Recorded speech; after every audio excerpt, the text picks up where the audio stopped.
Batman White Knight is an alternate universe in which Batman pretty much went a little unhinged. His actions led to a lot of destruction within the city and stuff going on, and finally, somebody decided to bring it to the attention of the people that Batman might not be good for the public. The story is amazing, and it has 3 main chapters with a bunch of spin-offs. Today we're going to be bringing you the Batman the White Knight Trilogy, which is Batman White Knight, Batman Curse of the White Knight, and Batman Beyond the White Knight. And if you enjoy this man's art and story, check out Sean Gordon Murphy's Zorro, Man of the Dead. I'll link his current pre-order down below. Anyway, let's get into the audio drama of the Batman White Knight Trilogy. It was late night as the Batmobile speeds off through the gates of Arkham Asylum. As it pulls up, the guards come walking down the steps stating, "Right this way, sir." While the men walk, a familiar yet different voice asks, "How is he?" The cell doors open and inside, Bruce Wayne, Batman, sitting in his cell, chained up like the other inmates. One of the guards tells Jack Napier, the man who used to be the Joker, that he hasn't said a word. Batman gets up from his bed, towering over Jack, and Jack smiles, telling him, "I'm in need of your help." But how did things turn out this way? The Joker free and Batman arrested? It began a year ago on a night, just like any other. The Joker skating through the streets on a jet-powered skateboard, taunting Batman to follow him over the drawbridge. The Joker makes it over, but inside of the Batmobile, Barbara tells Batman that he needs to not jump. The ferry is down below, and if they fall... But Batman steps on the gas, rocketing over the gap onto the bridge. He follows Joker as he skates off the highway and onto some nearby buildings, and Barbara shouts that there are people living in those houses! How do you know that they won't crumble under the weight of the Batmobile? The Joker skates down by a construction site, flipping the handle onto a cement truck to pour all of its liquid cement onto the ground. But Batman, still having no regard for anything around him, skids through the cement, not letting off of the gas, sending a wave of cement at the workers. But before they could get covered, Dick Grayson races by on his bike, grabbing the workers and moving them to safety. The Joker pulls on ahead, and Batman stops the car as Dick pulls up, telling Barbara that she needs to keep a better leash on Batman. He's out of control, and Barbara shouts, "Dude, he doesn't listen!" Batman looks on ahead and chases after the Joker. So Barbara hops out onto Dick's bike, stating that he's getting worse, and Dick tells her she should have done what he did. Leave. Batman runs on ahead, knocking over a security guard, and Barbara stops to make sure he's okay. But once Batman gets inside of the warehouse, the Joker yells, "Congrats on another great performance, partner! Can't wait until they make a playset of us jumping over a bridge! However, there always needs to be a bit of challenge to our relationship. Always raising the stakes, making each of us stronger each time." Batman starts heading up to the next level of the building, stating, "There's no relationship between us." And the Joker tells him, "Come on! We're Gotham's favorite power couple! And just like any couple, we're supposed to always fight!" Just then, the Joker comes out of the shadows wielding an axe, and Batman spins back, punching him in the face. The Joker yells, "We're a team! Just admit it! That's our whole dynamic! The only thing missing is the lovemaking!" Batman tells him, "That's the thing. I only pretend that we're a team because it gives you some form of purpose. You can't see the whole truth that you don't matter. Not to me, Gotham, or anyone." The Joker begins picking himself up, asking, "So we're gonna lay all of our cards on the table, huh? Guess that means I don't have to hold back." Batman tells him, "I'm not holding anything back, because I've got nothing left." Joker swings, shouting, "Vigilantism isn't about justice, it's about control! Fix the city in your own pathetic way of salvaging a broken life. Even Gordon is fed up with you, watching his men get turned into cannon fodder in the front line of a war that they didn't ask for. It's all falling apart, and there's nothing you can do to stop it." Batman begins beating into the Joker. All the while he shouts, "Face it! Gotham's greatest villain is Batman!" But Batman continues to punch the Joker in one last time before telling him, "Just stop talking!" And then the Joker begins to hold up a small bottle of pills. Everyone rushes in to find Batman sitting over the Joker with his bloody fist raised, and the Joker stating, "I wanted to prove it with these. If I can get better, I can get this city back on track. Finally showing you all that Batman needs the Joker." Batman grabs the pills, telling him, "Fine, you want to get better, then open up." He pops the top of the pill bottle and begins pouring the pills into the Joker's mouth, and then covering his mouth, forcing him to swallow. As foam begins to drip out of the corners of his mouth, a person recording with their camera phone hits save and walks away. The Joker lays lifeless in a coma, his mind beginning to put things about his life back together again. Before, when he was just Jack Napier, aspiring comic trying to make it in Gotham, his life becoming Joker, and how the madness began to sink in. He wakes up gasping from the nightmare, and as he sits in his cell, he looks at all of the Batman and Joker-themed things covering his cell. And back in Wayne Manor, Dick shouts, asking, "What the hell is wrong with you? Batman, you've been acting completely out of control." Bruce, seemingly not listening, goes back to studying the pills that he just forced the Joker to take, stating that these pills are a complete mystery even to him. Dick shouts, "He's not even listening again," and Barbara tells him, "Please, let us in. Tell us what's wrong." Bruce looks up with a worried look and then tells the two to follow him. As the three walk down the hidden staircase, they walk into what looks like a medical facility and they see Alfred on the bed dying. Dick and Barbara run to see him and they ask what's wrong with him, and Bruce says that he's dying and they don't know the cause of it. He's been like this for a month. Dick looks over the cords connected to Alfred and notices that they have ice on them, and he says that that's Freeze tech. You're working with Freeze. Bruce tells him that they've been making a lot of progress. He was just hoping that they could fix this so that they wouldn't have to see him like this. Later that night, Jim meets with the mayor to go over their problem regarding the Joker. Turns out someone at the scene leaked out a video showing Batman working directly with the GCPD, something that Jim has publicly denied to the city. He pours himself some coffee, stating that this isn't about the Joker anymore. This is about the public seeing another case of police brutality. The mayor shouts that it's not just that. The GCPD has turned a blind eye to Batman. There shouldn't even be a Batman. The fact that we need one shows that the GCPD is incompetent. Just then the intercom turns on and the secretary outside says that Dr. Leslie Tompkins is here to see them. Leslie walks in and says that Jack Napier has made a full recovery. Took some plastic surgery, but otherwise, he's gonna be fine. The mayor says, thank God, maybe now he won't sue them. And as Leslie holds up her paper, she says that's the thing. She's worried about his mental condition. Whatever those pills that he ingested were, they seemingly have cured him. We would have assumed that it was fake, but you can't fake a CAT scan or IQ testing. He really is a genius. He's also been spending his time in Arkham Library for the past 3 days working on his own legal case. He's filing charges against the GCPD, Batman, and Gotham City. And given his newfound mental capacity, you should be worried. A short while later, Jack is brought into the interview room, and Jim says, Joker. And Jack stops him, telling him, Mr. Napier will be fine. But as he's set down in cuffs, he begins picking the lock, stating that he's going to assume that they're here to make him an offer.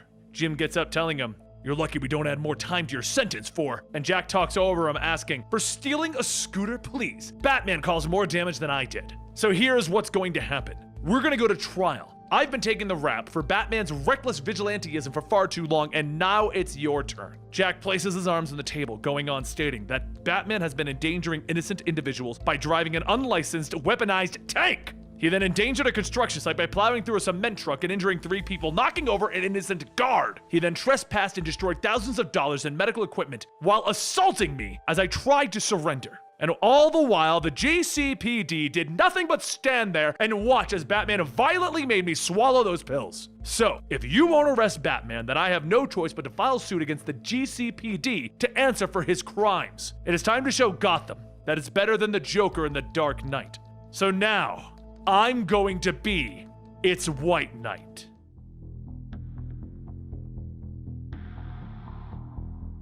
Jack Napier goes to trial. He tells the jury and the crowds that it is time for them to put away the criminal who is the root cause for all of this. The gatekeepers, the 1%ers who allow this kind of corruption to exist in their city. As the Joker, he served his time, and now it is time for Jack Napier to give back. Fight back against these gatekeepers. And then they can reclaim the city that they all love, Gotham. It didn't take long for the jury to reach a verdict, and that verdict was to let Jack Napier free. As Jack walks the streets of Gotham, he finds himself in one of his old hangouts, Zoinko's joke shop. He walks up to the door, and just before he can reach for the knob, it flies open, and Harley shouts, Daddy's home. She then says, yuck, look at that face. It's so normal. How about they clean it up with some makeup? And Jack stops her from putting the lipstick on him and tells her to hang on. He's wanted to come back here so that they can talk. He's been doing a lot of thinking, though. Please hear him out, Harley. He sits her down, telling her that first, he owes her an apology for the way he's treated her over the years. She was supportive even when he had his crazy mood swings. It was a psychotic obsession with Batman, and she was caught in the middle of it. Harley shouts, yeah, she was, but keep talking about that stuff and you're gonna turn me on. Jack reaches into his coat, telling her that he's not joking around anymore. It was unhealthy, but now it's all over. It's time for him to give her the version of him that she has always wanted. He kneels down, sliding a ring onto Harley's finger, and as she looks at it, she bursts out laughing, stating, "Nice try! You may have fooled the courts, but not me." Jack says, "Puddin', I'm serious." And she kicks him in the stomach, asking, "What did you just call me? Are you for real? Whining about love and feelings? Enough with this crap. Now go put on some freaking makeup and let's go rob something." He reaches for his medicine, and Harley grabs him, shouting, "Stop with the pills! They're messing with your head. You don't need them, you need me." Jack tries to talk, stating, "But Puddin'," and Harley slams his arm back down, yelling, "I am not your Puddin'." Suddenly, Harley is kicked in the back of the head, and a voice tells her no, she's not. A hand reaches down, and the original Harley Quinn picks up the ring, stating, "Hey, Jack, apology accepted." As Quinn's hyenas begin sniffing Harley, she yells, "You left!" And Quinn tells her, "Yeah, and now I'm back." Don't get me started on the violent cheerleader thing either. So to make sure that you understand, that cheerleader loved Joker, whereas I loved Jack despite his flaws. And now he's cured. So you can buzz off, cheerleader Harley. Meanwhile, elsewhere, Freeze stands in front of the cryo tube with Nora Freeze inside of it. One of the scientists says that they're ready to attempt reversing the Freeze tech, Mr. Wayne. And Bruce looks up and asks Victor if he's ready. He tells him that they shall begin. Barbara looks at the small glass case with a tube in it, seeing 2 mice with helmets, and she shouts, "Oh my God, they're so cute with their helmets!" Victor tells Bruce to proceed, and suddenly the glass case is filled with liquid. Barbara begins panicking, shouting that they're going to drown, and as the glass fills, the mice don't. Victor lets the mice out, stating that it has been a success, and Bruce tells him congratulations. Without any more delay, Victor begins to pull the tubes off of his suit, stating that there is no time to delay. And Bruce yells, "Not yet! We have to observe the mice to make sure that they live." And Victor tells him that his help has been invaluable. He has given him a chance to save his beloved wife by harnessing technology pioneered by the Third Reich. And for that, he would like to thank both him and his father. Now, leave me alone.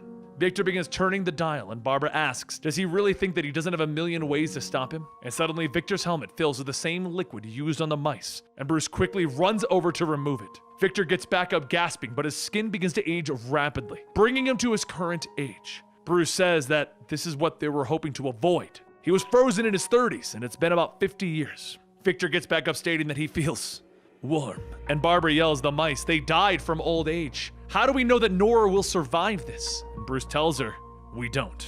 Victor crawls up to the cryo tube, and Bruce goes on stating that even if she does, they still don't have a cure for McGregor's disease, which is why she was frozen in the first place. Later, at the old Harley's apartment, Jack looks around stating that this is all so normal. He sits down and he asks, so you left me and an entirely new Harley Quinn took over? Harley sits down telling him, yeah, you're a narcissist who suffered from dysmethia and schizophroid personality disorder. Hell, the pills may be causing an imbalance, which is why you're normal. You probably aren't cured per se, but with the right support, you could be. Jack remains quiet and Harley tells him, I'm a psychiatrist, remember? Jack then asks her, what did I do to make you leave me? And Harley asks, do you really not remember? You were an easy man to fall in love with. Being with you didn't make me feel like a criminal, it made me feel free. But as we spent time together, I could see the obsession with Batman growing. It was like I was sharing you with Batman. And that's when I knew you were in love, but not with me. Things began to get worse, and that night when you abducted Robin, you almost killed him just to get something out of Batman. I stopped you and I could see it in your eyes. The man that I loved was gone, and all that was left was the Joker. I went to Batman for help, but when I returned with Batman, you had already killed Jason Todd. All that was left was blood. We never ended up finding Robin's body. Shortly after, Jack follows Harley to the roof and he asks, did I murder Robin? And Harley tells him, you're the only one he knows for sure. Jack sighs and says that they need to save Gotham. They need to lead a rebellion. Turn Gotham against Batman by villainizing him, showing the damage that he's done. Harley asks, so Gotham City will be saved by the least likely person, Jack Napier. And Jack tells her, yes, along with Harleen Quinzel, because I can't do this without you. The following night, Jack asks all of Gotham's worst villains to meet. He tells them that they have spent too much time fighting with each other rather than fighting Batman. Tonight, he would like to change that, but first, let them all have a drink. Everyone takes a sip of their drinks, and Harley hands Jack Mad Hatter's hat. Everyone looks around asking where's Clayface, and Jack puts on the hat, telling them that he's here, more or less. What everyone doesn't know is that just prior to the meeting, Jack used the Mad Hatter's mind control to take control of Clayface. He had him dissolve into dust, and then Jack used that clay and put it into the drinks of everyone who is here right now drinking. The Hat would have had so much more of a problem controlling a small army, but if they could control one person and maybe put that person into everyone, everyone's eyes begin to change green and Harley asks if it's working. And Jack tells her yes, of course it's working.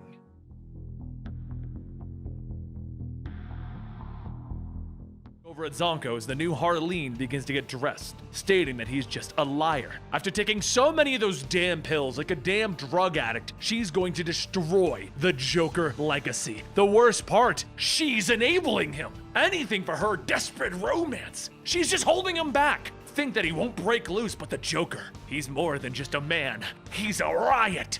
Later, in the streets, all of the villains begin to attack the city together. Their strikes are all in sync, creating as much chaos as possible. Batman drives into Bane, stating, "We need to hurry and move this to a less populated area." And Batman then fires 2 hooks, one hitting Croc and Bane, and he begins to drive off. As Batman is driving off up in the helicopter, Jim tells the pilot to focus on Batman. They can't lose sight of him. And Harvey shouts, "We can't follow him. He's gonna be fine. It's our guys that we need to watch over. They're completely overwhelmed down there." Jim shouts that they can't win this without Batman. "Now follow my orders and follow Batman." Back on the ground, Batman whips the Batmobile around, flinging both Croc and Bane into a construction site. And he gets out stating, "This is all a part of the Joker's plan." Croc and Bane look at each other and they begin to tear down the construction site. And Batman tells Dick and Barbara that they need to follow. Barbara tells him to wait. The building is going to collapse, and just as Batman begins to chase after, the support beams begin to give way and they come crashing down on top of him. He begins to pull his bloody and broken body out of the debris. And Barbara goes to check on him and he shouts, "Just get away from me!"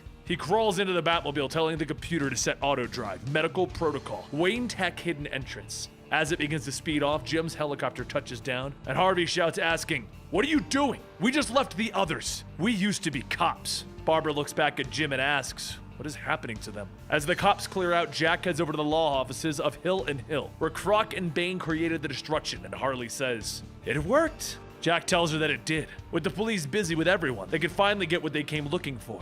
He starts sifting through the filing cabinet, asking, "Do anyone know why lawyers and accountants make paperwork so dull and confusing?" He pulls out a stack of papers and he says, "It's to hide secrets. And this is Gotham's biggest secret." Back with Batman, he pulls himself out of the Batmobile, losing more and more blood with every step. He tries to bandage himself, and as he looks at Alfred, he holds up his hand. The pain begins to become too much for Batman, and as Alfred looks up, he sees him fall to the ground. The next morning, Jack sets out to hold a press conference to show the things that he's recently learned about. He tells everyone that, for too long, they've been the victims of Batman's reckless behavior. No one to hold accountable, not even the gatekeepers. But recently, I've obtained something that proves the 1%ers of Gotham want to drive our city under its control. And they want to do that with the Batman Devastation Fund. The gatekeeper slipped it into the Natural Disaster Relief Fund. These records show just how much it costs Gotham each year to have Batman. And that number is $3 billion. That money was for floods and hurricanes that never happened. $3 billion on Gotham's only disaster, Batman. That is why Batman diverted the battle away from the downtown so that he could protect the rich people in the financial district by sacrificing Backport. Many of you do not trust me because I was the Joker, but let me use the Joker's knowledge of the city to remove the plague that has been haunting you. Later, as Batman begins to wake up, he sees himself lying on a bed with wires connected to him. Freeze tech wires. He asks, "Did Alfred?" And when he looks up, he sees Alfred sitting in a chair. Batman calls out to him, and when he gets out of bed, he notices that it's already too late. Alfred took himself off life support to rescue Batman, to rescue Bruce Wayne, his son. The next day, Bruce held services for Alfred's burial, and the whole time, no one ever said a word. As the night sky comes, Dick and Barbara stand by Thomas and Martha Wayne's graves, and Dick says Bruce did his best to look after him, but he never knew how to raise a teenager. Back when he ran away, it was Alfred who would come after him, hugging him, promising everything would be okay. He always wondered what would happen if Alfred didn't come. Barbara looks over and sees the grave that is there for Jason Todd, and she asks who's that, and Dick tells her that he was the first Robin, supposedly killed by the Joker, but they never found a body. He lifts his bottle to take a drink, and Barbara asks, "Why wouldn't Bruce have told me that? That's huge." Dick goes on telling her that Jason was like a son to Bruce, closer than he could ever be. He takes a drink, and Barbara says, "Bruce is going over the edge. I need your help on this, Dick." Dick tells her that he's not a part of this anymore. He only came to the funeral for Alfred. And Barbara shouts that he may wear a different outfit, but he's still Robin. She grabs Dick by the collar, screaming that it's a fight between us and Bruce. Alfred was Bruce's moral bearing, and without him, there's nothing protecting Gotham. Elsewhere, the new Harley makes her way into a building asking where is everyone. Harley looks down and sees some clay and begins following the trail until she finds Clayface, lifeless. She notices the Hatter sitting off in the corner and pulls the mind control device off of him, and the Hatter shouts asking, "Who?" She tells him that her name is Quinzel, and Napier took the Joker. Until he gets back, she's standing in. Hatter says, so she's Neo Joker. And Neo asks, was Jack here? Hatter begins to say his riddles, and Neo shouts, English, you creepy leprechaun! And Hatter begins to explain that the Joker wanted to use his device to create an army. It's because it would be hard to influence that many that he used Clayface and fed him to every supervillain. Neo looks at Clayface and asks, is he even alive? And touches him. And that's when Clayface begins to turn to dust, only leaving his brain behind. Neo catches it, stating that that's nasty, but she's pretty sure he's alive. She looks back at the Hatter, asking if he can override Napier's control. And Hatter begins to put on his control band, telling her, yes, as long as I'm closer to Clayface's brain. Suddenly there's a shuffle, and as Neo goes to check on it, she tells Hatter that he's welcome to tag along, but he better stop with the Alice in Wonderland crap. The door swings open, and as Hatter sees the room full of other supervillains, he says, holy schmoly! And Neo tells him, that's better.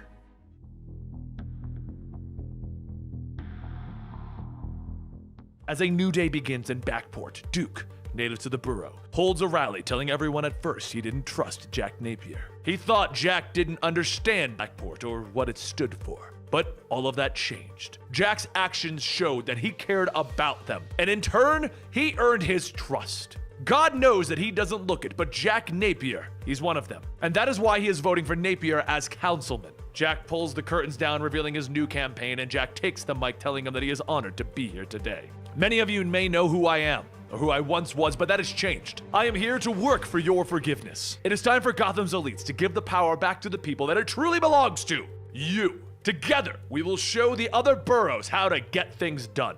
As Jack heads off stage to lead his protest, he stops before Jim and the GCPD asking, I hear that you're here to stop my peaceful protest. Harvey tells him, you aren't marching without permits. And Duke tells him, that's funny, because we submitted our papers last week and no one's gotten back to us. Harley begins yelling that he never got him, and even if he did, he doesn't help ex-cop turncoats. But while the two argue, Batman swoops down, taking both Jack and Duke down. Barbara shouts, asking, what do you think you're doing? And the crowds begin to shout at Batman, telling him, let him go. And Jack yells for everyone, stop, stop. Everyone, please back away so that no one gets hurt. I will go of my own free will. As Jack gets up, he dusts himself off, and he sits in the back of a patrol car, telling Jim, come sit with me. We have much to discuss. Later, at Jim's office, Jack takes a sip of his coffee and says that the first thing that he'll do as councilman is increase the budget on coffee because this is disgusting. Jim tells him, cut the crap. I don't care how many you've scammed. I know it's just another long con, so out with it. Jack says, fine. My idea is simple. I would like to redistribute the Batman Devastation Fund found in Mayor Hill's old firm and give it to the police force. With it, we'll create the Gotham Terror Oppression Unit, building up an elite task force with our best vigilantes, a squad of super cops. It would be a perfect compromise, mixing vigilantism with a group of Gotham's finest. We get Batman to work with us rather than against. Batman and the kids can keep their secret identities, however the vigilantes will wear GPS, body cameras, and play by the rules. It will allow for accountability. Batgirl is already frustrated with Batman, and Nightwing will follow her. With them, we can learn some of Batman's secret technologies. Please, look over my proposal long and hard. You'll see that the GTO is a good idea. As Jack leaves the precinct, Duke meets him outside, asking if they've already let him out. Jack tells him, I was never actually arrested. While Jack walks down the steps, Harley grabs him, asking, when did you become such a good guy? And Jack tells her, it's because you're there to keep me honest. Harley kisses him, telling him that she's proud of him. Now take her out for the night on the town. Later, in the evening, Neo Joker, now in possession of Jack's Hatter technology, leads an assault on the GCPD precinct. Harvey grabs a gun, asking, who the hell is that? Some kind of new Joker? And Neo tells him, no, just a stand-in. You may call me Neo Joker for now. As the supervillains storm the building, Batman, Barbara, and Dick all begin to make their way to help suppress the threat. Though, while in the chaos, Neo and Hatter head into the records room, and Hatter begins downloading the GCPD secret files. Once the two have what they want, Neo orders everyone to pull back, and Bane begins to rip the bat signal off the roof. Jim pulls out his gun, and Bane turns back, throwing the bat signal into him, knocking him off the ledge. Batman quickly jumps in after him, but after catching him, he crashes down to the alleyway below. Jim gets up, looking at the broken bat signal, and Batman tells him, I'll get you a new one. Jim tells him, no, I'm done defending you. We need a new plan. Gotham will demand it. You know, Napier's right. If Batman wanted to stop crime, he would give the GCPD a fleet of Batmobiles and 1,000 utility belts. But the GTO is a good plan, so if you want to help, join it. If not, stay the hell away from me.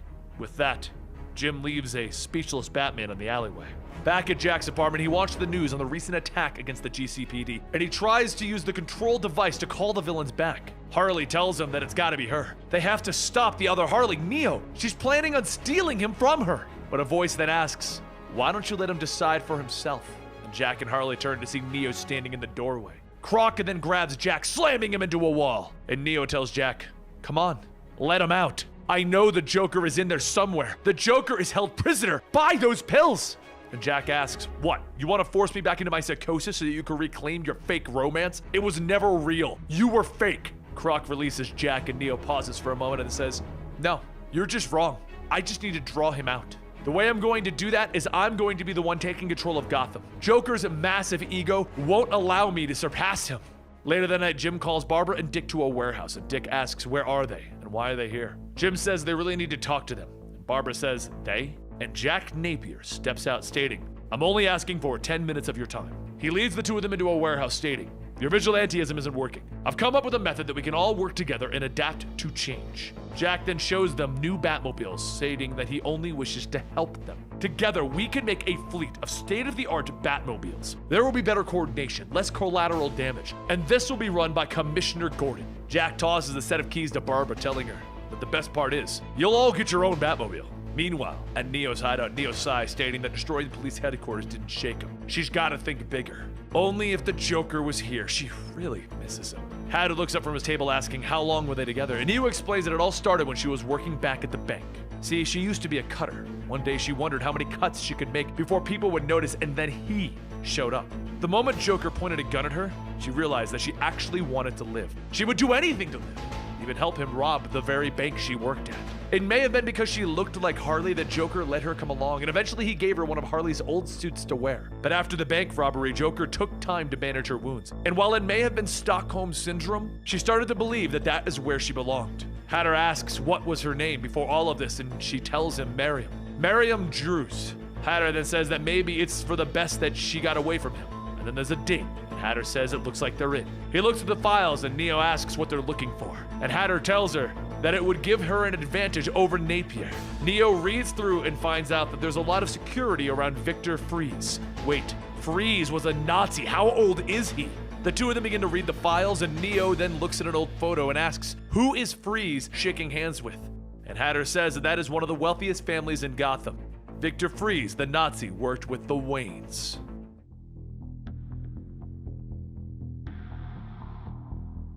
The next morning, back in the warehouse, Jack takes his pills for the day, and then he begins to cough up blood. Harley runs over to check on him, and he tells her that he's fine. He'll see a doctor later. And Harley shouts that she is a doctor. Jack tells her sometimes the pills just upset his stomach. It's not a big deal. They're supposed to train, remember? As Jack begins to work on his fighting skills, Batman heads to where Jack was originally hiding, looking for clues. As he looks, Barbara and Dick make their way to him, and Batman tells them, there's something not sitting right about all of this. Two massive assaults, one in the financial district, and the other on GCPD headquarters by supervillains who never work together. What's more, none of them said a single word. The only two people who spoke were the Hatter and Neo Joker. So it's possible that they were using Hatter's mind control cards on the entire group. Batman bends down to look at something, and then he pulls his hand back to discover it covered in clay.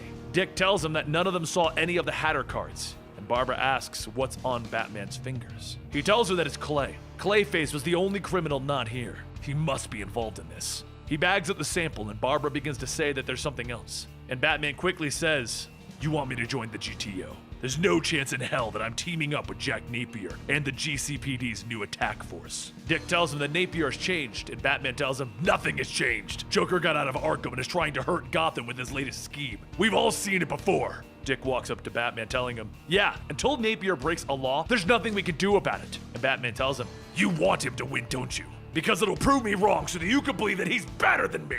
Dick tells him that he's just afraid that this will make him worse than Napier. That everything he's done was for nothing. That he took the wrong lesson from his parents' death. Batman pulls back to swing at Dick, but Barbara charges in, throwing Batman to the side. She then turns back to Dick, shouting, you know what? You both suck. Why is it such a pissing contest between you? And why am I always in the middle? Bruce gave you everything, Dick. You don't get to talk to him like that. And Bruce, you need to carefully think about your next move because Gotham is losing its patience with Batman. Bruce stands on the ledge and, rather than answer, he fires a hook and swings off into the city. A short while later, up in Jack's apartment balcony, Harley drinks her coffee and says that she was wondering when he would come. Batman leans out of the shadows telling her, Joker's in over his head. This is your chance to help him.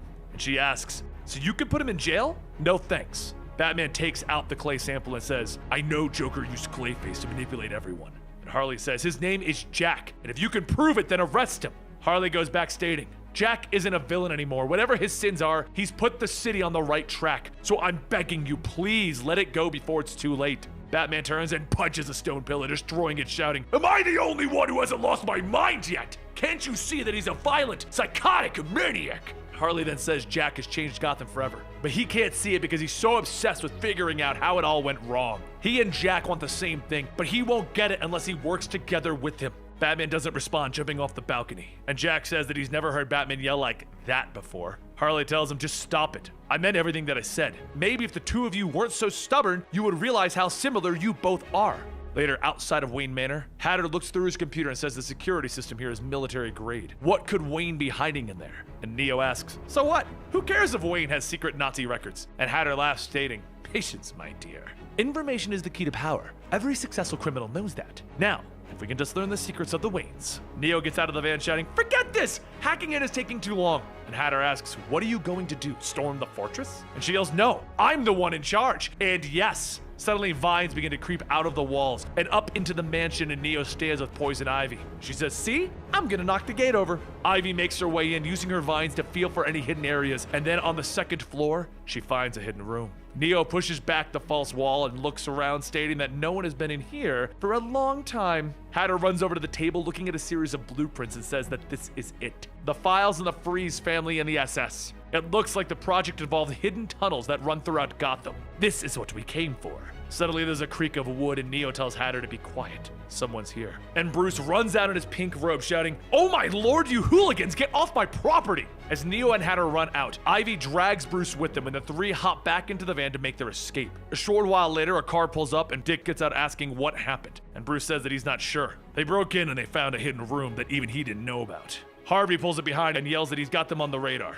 Nice robe, Mr. Wayne. Dick laughs as he gets back into his car and says, yeah, stay put, Mr. Wayne. The GTO will handle this. Up ahead on the highway, the Hatter tries to escape the GTO, and with a new fleet of Batmobiles, Montoya, Duke, Barbara, Dick, and Harvey all close in on her. Montoya and Harvey use their cars to pinch the van, and then the mind control villains begin to pull out, attacking everyone. While everyone begins to avoid the oncoming attack, there's a loud kaboom as Batman drives his Batmobile onto the highway, crashing into Harley's van. Up in the helicopter above, Jim shouts for him to stand down. The GTO have this under control. And Barbara then radios in asking, what are you doing? And Bruce tells her, protecting my family. And he steps on the gas. Batman's Batmobile begins to pick up speed, pushing the van closer to the edge until he rams both vehicles over. The vehicles crash into passing freight ships, causing it to crash into one of the support pillars, keeping the bridge up. But while this is happening, Batman ignores it, grabbing Neo, asking, what did you take from the Waynes? As Neo pulls back, her backpack opens, and Batman sees Clayface's brain with the mind control card in it. He asks, what the hell? And Neo snatches the backpack and kicks Batman off of her and begins to make her escape. As Batman gets back up, he looks at what else he grabbed and sees the pictures of his parents with Freeze. Just then, the support pillar on the bridge gives, causing the entire bridge to begin to fall into the river below. Once the stones stop falling, Jim flies by the wreckage and announces to everyone that he is putting an APB out. He wants Batman arrested. In the eyes of the GCPD, he is no longer a vigilante, he is a super criminal. Later at Freeze's lab, Freeze goes over the most recent data from his test, and he reads that his aging is irreversible. Then the paper is slammed down onto the table, with Batman's bloodied hand and the picture of his parents. He looks at Freeze and he tells him, start talking. And Freeze tells him that the Waynes are a family of many secrets. On to they, Bruce. Elsewhere, Neo and Hatter begin to follow the blueprints to an old abandoned tunnel. They walk in to find an old facility that used to be run by Freeze, and then Mad Hatter flips the power breaker and the lights come on. They see a giant machine mounted to the wall, and it's a large Freeze cannon.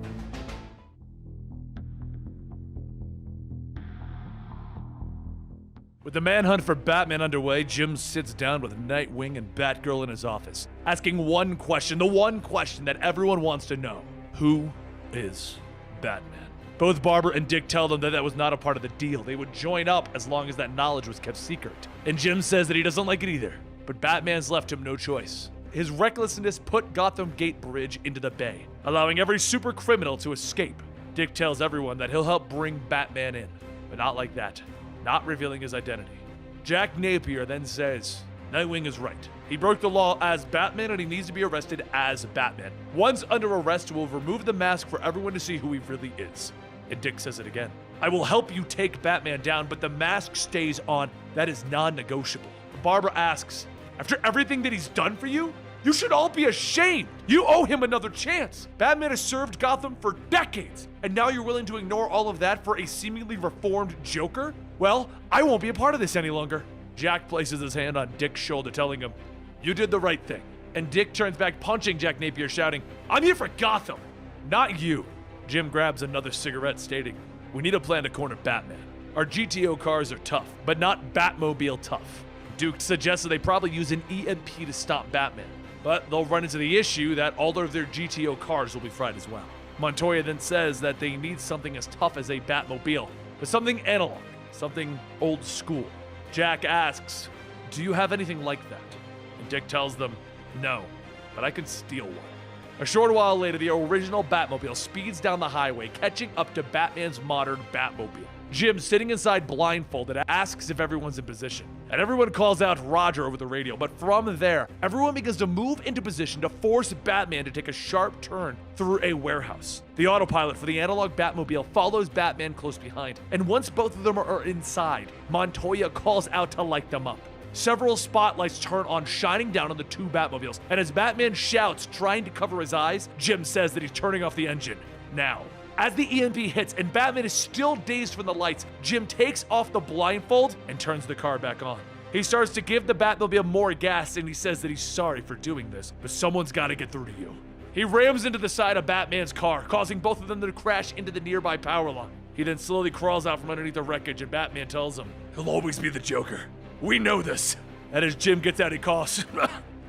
Maybe. The Joker isn't our problem right now. It's Batman. Batman quickly jumps over the ledge to the lower streets, and as he does, a voice calls out that he's not easy to get over. Jack walks out telling him the fanboy inside of him is still rooting for him. Part of him never wants this to end. Batman pulls out a batarang and he presses it to Jack's neck, and Jack says, look at you. I'm unarmed. Wouldn't you rather beat me the old-fashioned way? One more romp for old time's sake. Batman then takes off the utility belt and the cape, and without saying a word, he cracks Jack Napier across the face. Jack wipes the blood dripping from his nose, and he says, that's more like it. The two men punch and they kick at each other, every strike hitting harder than the last. But as Jack headbutts Batman, he grabs the utility belt, wrapping it around Batman's neck. He then twists and squeezes the belt until Batman's struggle begins to fade, and his body falls to the ground. He sits down looking at Batman's body, and he says that he thought of this moment for decades, wondering what he would do seeing him so broken and vulnerable. Oh God, what have I done?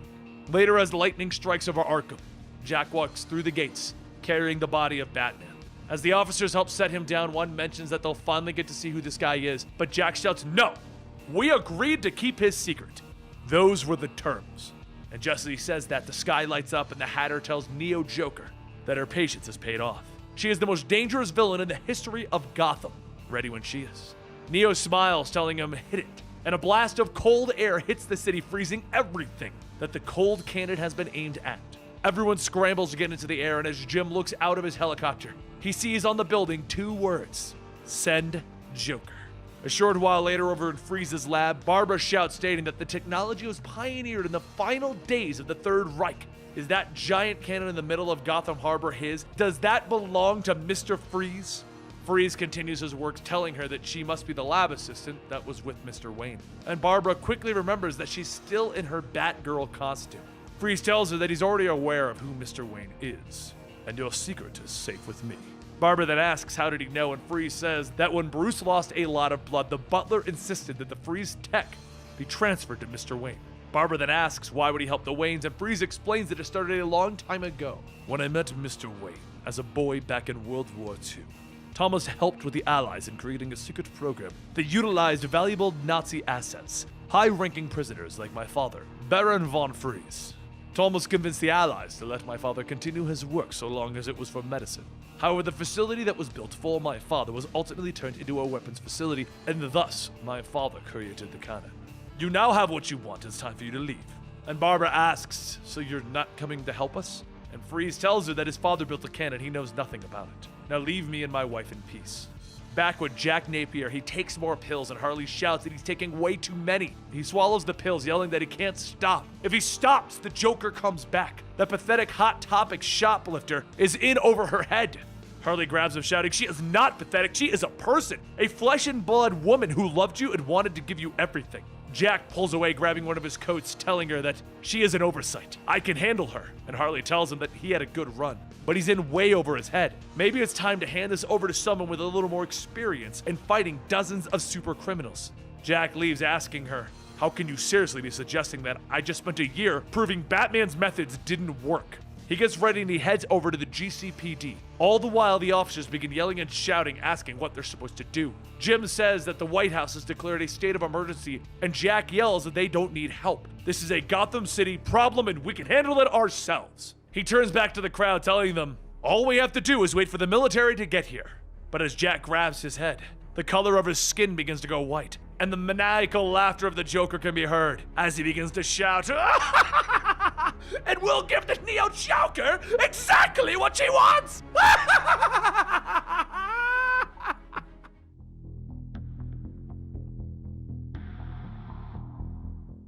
As the entire GCPD listen to Jack let out a mad cackle as he becomes the Joker, everyone grabs their guns and they point them directly at him. Harley grabs a hold of him, shouting, oh God, this can't be happening. And after a few more laughs, Jack begins to cough and the color of his skin returns to normal as he says that he is okay. He's got him under control. Harley then yells, what the hell was that? And Jack tells her that the medication is starting to lose its effect. He didn't tell anyone because he was trying to fight it, but it's getting worse. Jim asks, how long can you hold it back? And Jack tells him, long enough to stall Neo Joker. No matter what, by the end of the day, Neo Joker will be defeated by either me or the Joker. While the GTO forces move out, Dick and Barbara visit Bruce Wayne in his cell. And Barbara asks, how long is he going to sit there? They all know that he can break out at any time. He sits on his cot, stating, she begged me to let it go. Like she knew that this was going to happen. Like the two of us would need each other. Barbara asks, who are you talking about? And Bruce tells her, Harley. I figured out what's going on.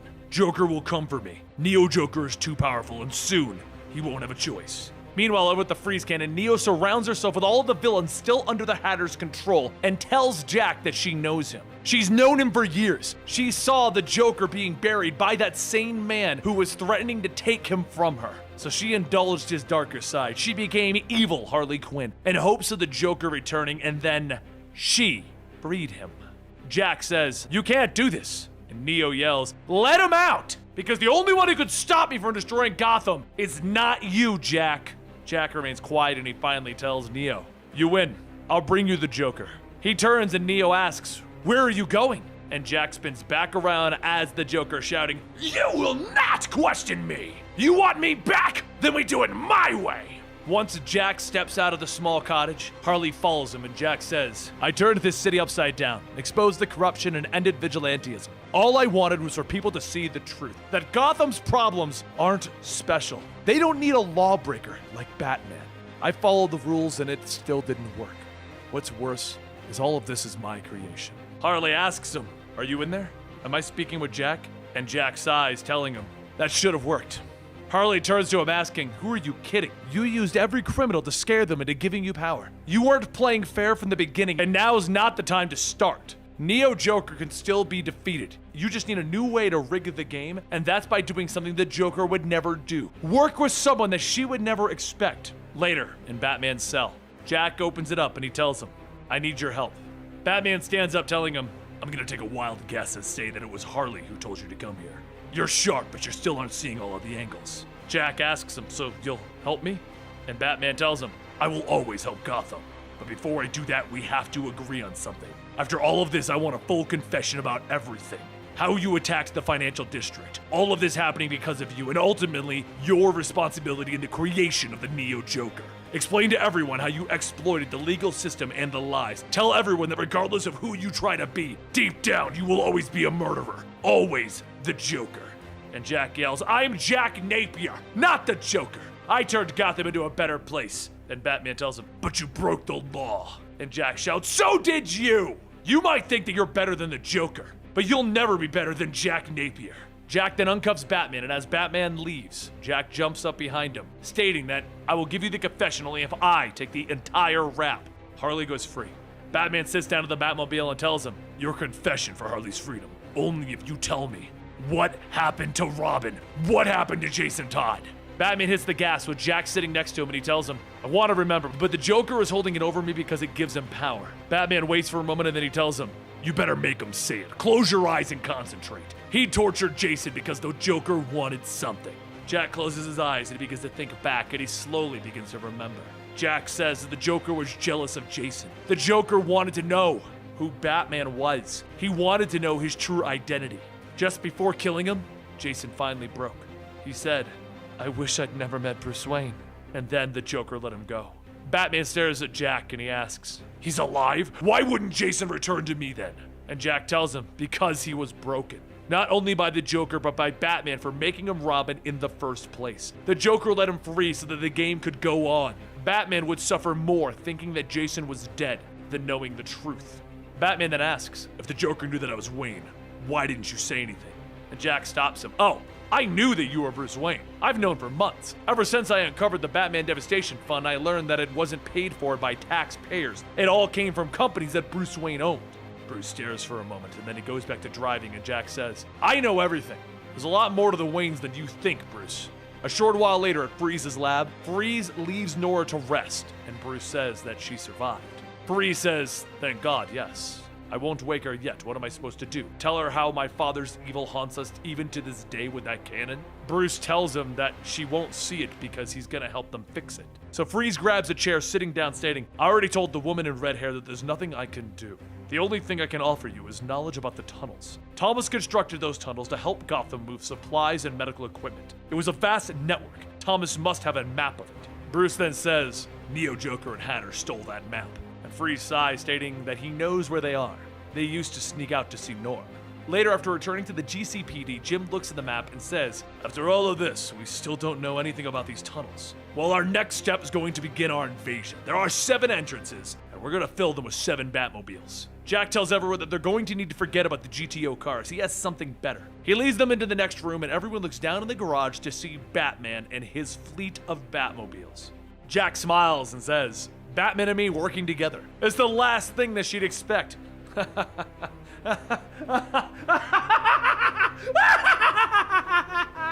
As Jack laughs, he begins to turn into the Joker, and Bruce quickly charges at him and places him into a headlock. Jack begins to cough at being choked, and Harley runs up to him telling him that he needs to come back. Just breathe!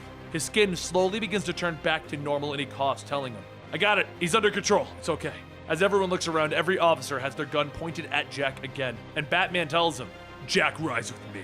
As everyone starts to head to their cars, Batman reaches into his pocket, taking out the note that Alfred left for him before passing. Barbara asks what it is, and Batman says that it's something that Alfred left by his bed before he woke. Dick says, what's on it? And Batman tells him that he's too afraid to read it. These are Alfred's last words, and he's not ready to see them. Barbara asks if he's going to be okay, and Batman says that he'll never be okay. His hardest struggle has been to not let all of this affect everyone else. One day, he's going to leave them a note like this, and what will it say? Probably something that tries to protect them. Something that they can look back on and draw strength from the darkness. Something that will make up for his mistakes. Something about why he still fights as Batman. Something about fighting for them. Because he wanted to leave them a safer Gotham. A Gotham that they can be proud of. So that one day, they can take off these masks. Barbara and Dick hug Bruce Wayne. And Dick tells him that it's a bit too long to fit on a note. Barbara laughs, telling him yeah. He hugs the two of them back, stating that while he was in Arkham, he had a lot of time to think about what's really important. So Jim tells everyone it's time, and he and Batman walk to the Batmobile. As Jim says about the whole arresting Batman thing, But Batman stops him and tells him, don't be. You did the right thing. Things have gone too far, but it won't be for much longer. After tonight, I'm taking off the mask and telling Gotham the truth about Batman. With that, everyone gets into their assigned Batmobiles and they race down the highway towards the Freeze cannon. Jim tells everyone over the intercoms that their primary objective is to retake the cannon. Capturing Neo Joker is secondary. There are too many people counting on them to restore the city back to normal, so everyone needs to focus on that. And in Bruce's car, Jack asks if he thinks it's going to work. As Bruce tells him that they have no choice, the device is the only thing protecting Neo, so he'll be watching. He's going to have to go after her, and once they get inside, he won't want to talk to Jack. He's going to have to pretend to be the Joker. But Jack tells him, "There's one problem with that." And the Joker shouts, "I won't be pretending!"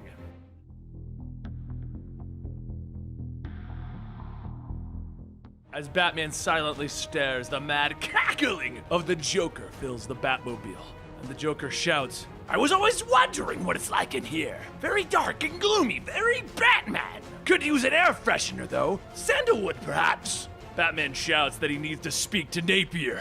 And Joker tells him, "I'm sorry, but with what we're up against, we're better off with me. Trust me on that." Batman asks, "Trust?" And the Joker says, "Relax, Batsy. We're on the same side. Batman wants to save Gotham, and Joker wants to show the cosplayer how to swallow her teeth." As Joker goes on, Batman crashes into Bane, and the rest of the GTO begin to engage with the other villains still under Neo's control. Gordon tells everyone to remember, they're not here to fight. These walls are the only thing separating them from Gotham Bay. Just get to the cannon. Up on the cannon, Neo and Hatter watch, and Hatter yells that they've gotta keep them from the cannon if they take control. And Neo shouts, "She knows, there's like a million things going on." Over in Duke's car, Harley hangs out smacking Croc with her mallet, setting Harvey up to crash into him. But once the truck stops moving, Croc picks up the truck and shakes him out onto the ground. Duke calls out to Harvey and throws him a gun, just in time for the both of them to fire into Croc's stomach. Batgirl tries to pull ahead, but a rocket flies by, blasting right into the windshield, blinding Batgirl. Montoya swerves after knocking rockets out of the way, and Batgirl yells that she can see the cannon now, delivering the package now. She steps on the gas and hits the launch button, rocketing herself to the highest point of the cannon. As the Batmobile crashes into it, Batgirl crawls out and is quickly grabbed by Ivy. Neo tells her that she should have brought backup, and Batgirl manages to say, "I did." Just then, Ivy is hit in the back with a cold blast, and Freeze stands up telling them, "I'm sorry, but I'm all out of ice puns." Freeze continues to fire at Neo, forcing her to retreat, and once it's clear, Batgirl asks if he can do it. He looks over the controls and says the cryo-manifolds seem consistent with his father's earlier designs, indicating where the formula might conjoin. Batgirl says, "Huh?" And Freeze tells her, "Yes, I'm good." Down below, Neo begins to make her escape, and as Batman speeds up, Joker calls out to her, "You wanted the Joker! You're gonna get me, and all the bruises that come with it!" Joker jumps off the Batmobile, punching Neo, knocking both the Hatter control hat and Clayface's brain onto the ground. As the control device breaks, Clayface's sand starts to leave all of the villains and begin to form back up into his original form. He begins to tower over everyone, and he points at the Joker, shouting, "You!" And Joker says, Hey Clay, so what exactly do you remember?" Clayface starts to charge at the Joker, and Batman yells, "He's coming straight for Joker." And Joker yells, "No crap! World's greatest detective, huh?" Batman throws the keys to the Batmobile to Joker, telling him, "Get out of here now!" Joker jumps into the Batmobile, and shortly after, Harley follows. Batman holds onto Clayface as Jack shouts, "I'm back in control of my body. The Joker is suppressed. I'm not sure for how long. This might be our last chance. There's something I need to say.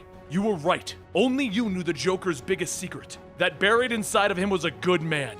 Thank you for giving me the chance to learn who I really was, and for giving me the chance to fall in love with you all over again." But before Jack can pull away, Clayface slams down onto the ground, causing Jack to swerve off course. Harley looks ahead at the giant set of steel doors that are closing and yells, "We won't make it!" And Neo and Hatter speed by on Rocket's rocket, and Neo says, "No, but this will. There's room for one more. I really loved you, but I want you to live." After a moment of hesitation, Harley says that she's right. She does love him, and that's why. But before she could finish, Jack hits a button stating that if one of them is going to live, it's going to be the one who deserves it. "I love you, Puddin'.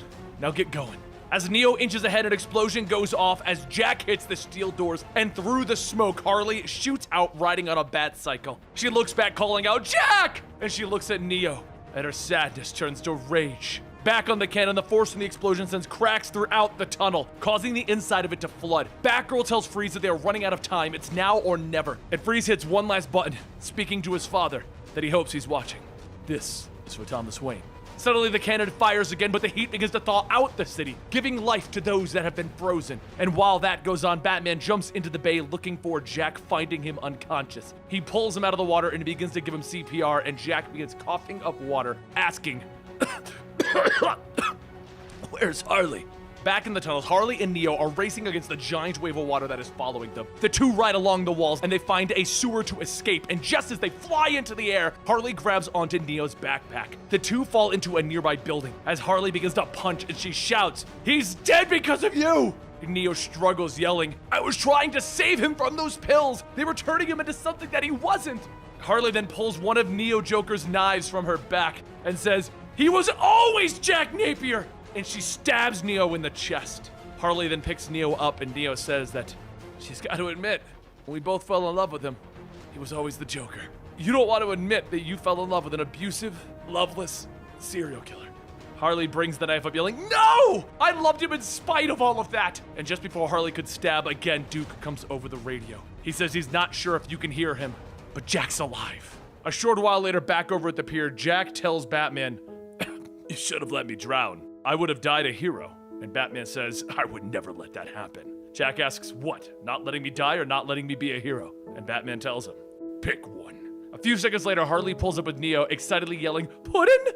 Harley then runs over to hug Jack, and Jack tosses the keys of the Batmobile back to Batman, telling him, "A deal's a deal.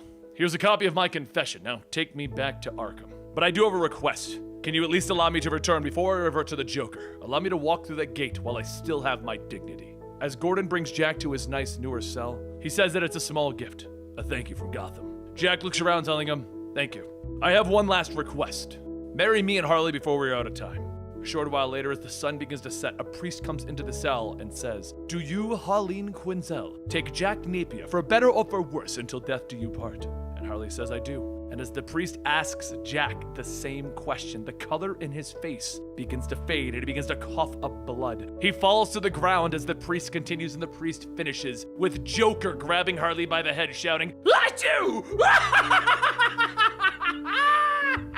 But while the Joker's laugh echoes throughout the halls of Arkham, Neo listens and she smiles. Later, as Batgirl and Nightwing wait in a building, Batman tells them, "Thank you for coming. I thought we could read this letter that Alfred left when he died together. Nightwing tells him, "It's okay." Batman opens up the letter left to him by Alfred before he passed, and he begins to read it out loud. The letter told him that he knew that he would be frightened to let him go, that his death would make him feel more alone than ever, but he must not push the ones that he loves away. He is happy knowing that he will one day read this and that Barbara and Richard will be there to support him, and that is because they love him. Reading this also means that he will finally be ready to say goodbye. Goodbye, my son. P.S. Check the loose floorboard in my quarters. There's something there you're ready to see. With that, the next day came and Gotham began to fix itself and return to normal. The man Jack Napier confessed that he manipulated the justice system to free himself, and that he was the one who originally controlled the villains, causing them to attack. Harley worked with Duke to restore Backport and give many in the area jobs, but as Harley returned to her apartment that night, she sits on her balcony stating that she is probably the only person that can hear him sneaking up. Batman jumps down and says, "I know about the pills. You're the one who created them, and you knew that if you provoked me enough, I would force the Joker to ingest them. You're the one who recorded it, you pitted Gotham against me, and then you planted the seeds for Napier's reform. This whole time, everyone thought Jack was the White Knight, but it was all you." Harley tells him, "You're good. Jack didn't even figure it out." And Batman asks, "Who do you think told me?" Harley thinks and then asks, "If Jack knew, why didn't he say anything?" Batman asks, "Why did you do it? It wasn't because of romance, there was another reason." Harley leans back and says the Joker might have been responsible for terrorizing Gotham, but Batman wasn't exactly making it any better. Someone needed to break the stalemate before the two of them tore this city apart. No one else knew them like she did. She was betting on Jack having a lot to show, and she was right. Harley turns to leave, but before going, Batman says, "Napier mentioned something about his old cell, about discovering Joker in that cell. What did he mean?" Harley waves her hand and says, "I'm not sure." And then Batman asks, "Do you really think Napier's gone?" Harley looks back and smiles before going back into her apartment. Later at the GCPD, Gordon shuts the door to his office, stating that he heard that he and Freeze had been working on a serum to revive Nora, and they finally managed to bring her back. Batman then says, "If only there were two patients and we lost one." Gordon asks, was it someone close? And Batman tells him, "It was my best friend." Gordon sits down and tells him that he's sorry. Batman then drops keys to the Batmobiles on the table and he says, "I've learned a lot over the last year. I've enjoyed hurting criminals. I became Batman because I could be as brutal as I wanted, but sometimes I wonder why I wear the mask." Gordon tells him, "Gotham needs Batman. You may have gone off the rails a bit, but we both know you did some good here. Napier did us a favor. We now know the flaws and we can work to fix them. Given time, Gotham will also learn to trust Batman again. Batman reaches for his mask, removing it, telling him, "No, we need to tell them who Batman is. It's the only way anyone will trust me. But most importantly, it's the only way that you'll trust me, Jim."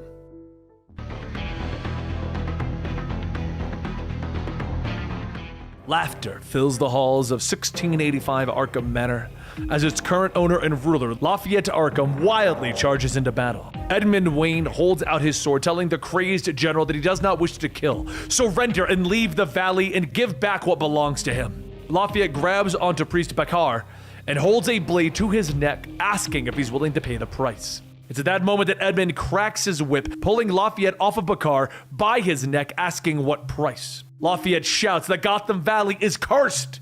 There are demons in these darkened forests, ancient ones that seep in from the mountains. No one is safe, and they will turn into a monster like the rest of them. Edmund tells him that he is sorry, but he doesn't believe in curses. He plunges his sword into Lafayette's neck, and he kicks him down the well. And all the while, Lafayette laughs as he plummets to his death. Current day Arkham Asylum, the warden of the facility taps away at the keypad, stating that all the cameras have been turned off. They are all very interested in what he has to offer. The Joker steps out of his cell, telling him, "Of course you are. Now come along. We have some personal items to collect." As the two walk through the empty halls of the asylum, Joker asks, "Where is everybody?" And the warden tells them that they had to move everyone out for renovations. It's all a part of Gotham's new Napier initiative. All the problems that he uncovered while the Joker spins around, grabbing the warden by the collar, shouting, "We are going to get one thing straight right now. That was Jack Napier, not me. Two separate people. You got it?"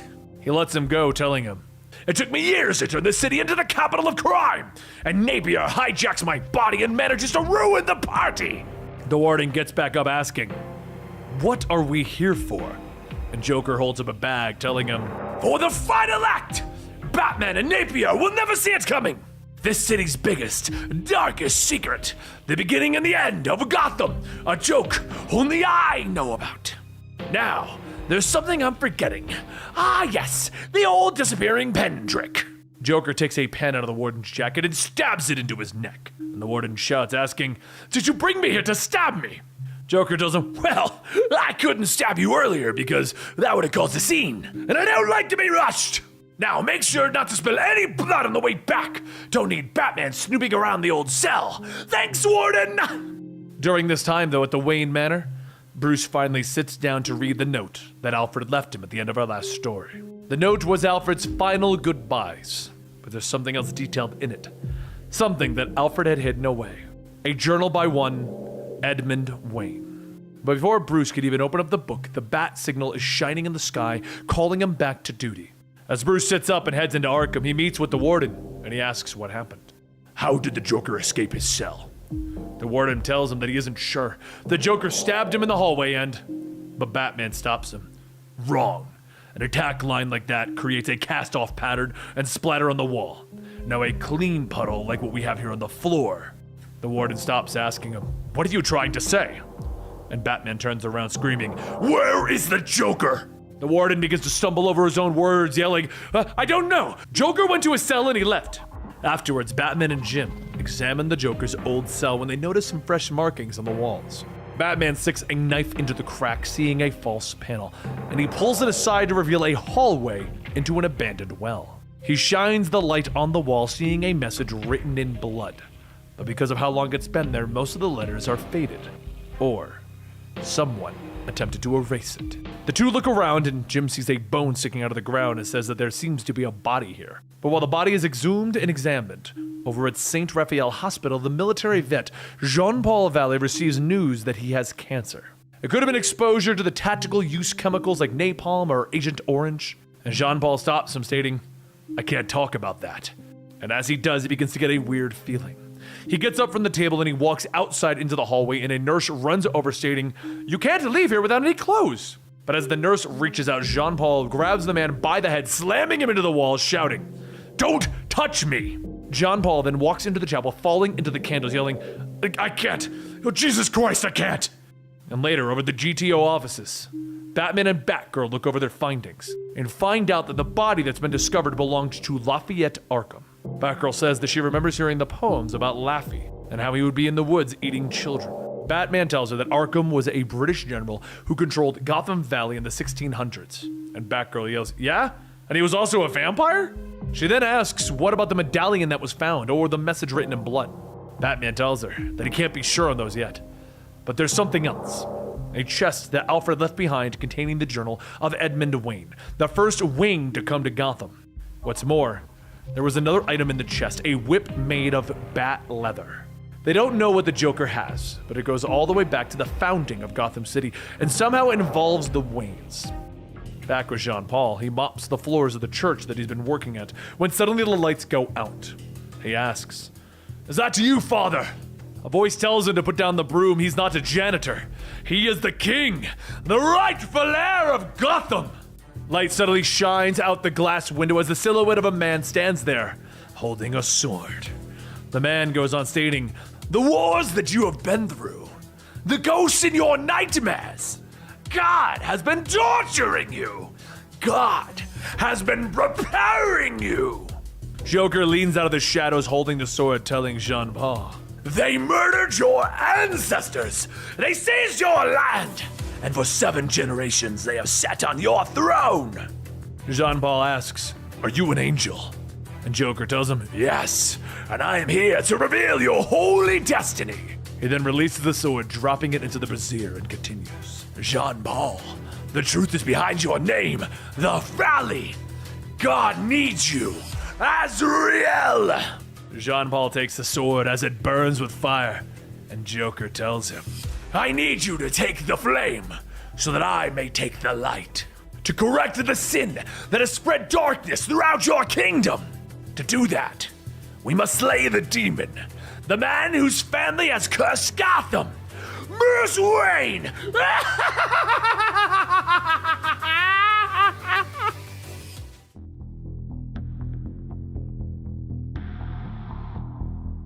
Over with Bruce Wayne, he is sitting looking through the journal that Alfred Pennyworth left to him before he passed.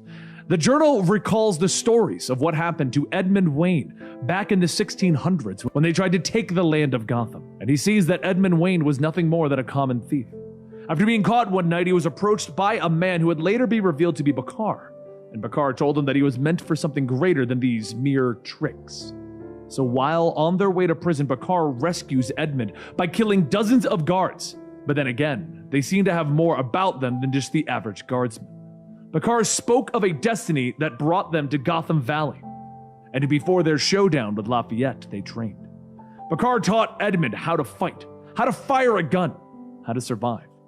Gotham Valley was where his family was and where he would make his final stand. However, Bakar's help came with a heavy cost, half of Gotham. And that wasn't something that he was willing to grant. But while Bruce was looking through the journal in his office, there was a knock at his door. Bruce's assistant stated that there's a woman here and she doesn't have an appointment. Before Bruce could respond, the woman says that it's very important that she speaks with him. She's there regarding their bat problem. Bruce tells his assistant to let her in and then asks what he can do for her. She sits down, telling him that he and the police can lay off her clients. Their mutual friend, the Joker, told her everything. Bruce tells her that there's been a misunderstanding, and the woman stops him, telling him that this could go a lot quicker if he stops playing stupid and just accepts that right now she knows more about Bruce Wayne than even he does. Her name is Ruth, and she created the Batman Devastation Fund. She's also the financial handler for some of Gotham's wealthier citizens, the people Napier called the elites. She was there to point out that it's in both their interests for him to make the Napier initiative go away. Bruce asks if she's going to try and blackmail him, and Ruth says no, she's just here to tell him the facts. There's a rumor going around that Bruce Wayne is considering telling Gotham the truth about Batman, but what does he think would happen if he does let that go through, if he does reveal the truth of his identity? First, the stock in his companies would plummet as the FBI seizes all of his assets and he's arrested for terrorism. Thousands of people would lose their jobs, resulting in even more crime and poverty. He'd lose his fortune over the hundreds of assault charges from decades of vigilantism. Everyone who has ever worked with him would then be charged for aiding and abetting, including the GCPD. So it's really simple. If he wants what's best for Gotham, he should continue being Batman and fighting crime. low-level crime. And he'll find a way to help the elites by stopping the Napier Initiative. As Ruth leaves, Bruce tells her that he doesn't care what it takes to expose her. And she says that he should, because he won't survive this. Neither will Dick or Barbara or anyone else that he's roped into his insane cause. The next day, Gordon stands before the people of Gotham at a press meeting stating that he isn't a politician. He's just a blue-collared kid who wanted to be an unpaid cop. He isn't that good at a spin, and he doesn't like cameras, and he has no patience for BS. The truth is, he hated Jack Napier because he was the Joker. Doesn't matter what he was trying to do, he was the Joker. And unlike the voters, he didn't have the luxury of ignoring all the horrible things that Napier did as the Joker. Frankly, he's stunned that people voted Napier as a councilman. It took a long time for him to see that Jack Napier brought out the best in Gotham, though. While Jack Napier wasn't perfect and his past did haunt him, he did show Gotham that they had to be better and how they could be better, and that's why they created the Napier Initiative. As commissioner, he ended police corruption, addressing the problems in places like Backport, and supporting programs like the GTO. But the root of their problem isn't on the streets, it is in their ivory towers. And that is why he's asking for their support. Give him the power to stop the so-called elites, not as their commissioner, but as their mayor. That's when laughter can be heard. And the Joker walks out onto the stage holding a gun, telling them, "My brand of comedy embraces the classics. Squirting flour, whoopee cushions, yo mama jokes. Impressions were never really my thing, but hey, let's give it a whirl." Joker slaps on a fake mustache, telling him, "My name is Jim Gordon, and I'm running for mayor. Not only am I an incompetent policeman who allowed Batman to ruin this city, but I'm also a cheating husband and terrible dad. I'm too stupid to even notice that my own daughter is actually Batgirl." How was that? Too much nose? But while this is going on, back over at Ruth's desk, she sighs, stating that it doesn't look like Wayne is going to cooperate. So, Mr. Valley, your plan B. Jean-Paul sets his sword on the desk, telling her, "Azrael." Ruth tells him, "Okay, Azrael, mind pulling your sword out of my mahogany desk?" Azrael leaves his sword in it, telling her, "I don't have time for your schemes. For me, it's simple. Bruce's family took my kingdom in cold blood, and now that's exactly what I'm going to take back. Michael is a sniper and Gabriel is demolitions. Our specialty is disrupting enemy networks by removing key players, and Gotham has a lot of key players." Ruth tells him that it's not enough to kill Batman, he must replace him. Become their Batman, and in exchange they will make him rich, like a king. Just tell her exactly what they need. Meanwhile, over at the GCPD, Jim Gordon lights a cigarette, telling himself that Joker was right. He spent years working alongside his own daughter, and he couldn't tell because of some silly mask. He's a hell of a detective. Jim points to Bruce Wayne, telling him, "And you, all this talk of trusting and turning a new leaf, stating that you'd reveal yourself to Gotham, when exactly is that going to happen?" Bruce tells him that they both agreed that it would complicate things. And Jim shouts, "Well, I was wrong! You should come out as Bruce Wayne. Then maybe Joker and the elites wouldn't have destroyed my little girl's life." Later, still trying to process what happened, Bruce turns to the last person to help him. The last person that could help him. Harley Quinn. As Harley reads the paper on her balcony, she says out loud that he keeps forgetting that she is the only one in Gotham he can't sneak up on. Bruce steps out, telling her that he needs her. "We have Joker in custody, and we need help interrogating him." Harley tells him that she doesn't give a crap about the Joker. So Bruce asks, "What about Jack Napier?" She pauses for a moment and tells him Jack is gone. She can't go down that road again. Her heart can't take it. Besides, she has other things to worry about. As she turns to show herself in the light, Bruce steps back, asking, "You're pregnant?" And Harley tells him, "Oh look, it's the world's greatest detective." With nothing else to go on, Bruce returns to the Batcave to go over the files of what Gotham Valley used to be, what it was back in the days of Edmund Wayne and Bakar. But before long, the computer indicates that there has been a security breach. Bruce looks at the computer and the image of a hooded Azrael appears, and he tells Bruce, "Our brothers were to divide the land and live in peace. However, one son rose against the other, like Cain and Abel. God cursed Cain for what he had done, just as he had cursed Gotham I am the vengeance. I am God's wrath, here to break the curse and rise up against you and deliver this land from evil. After 3 centuries, the House of Wayne will finally be rectified.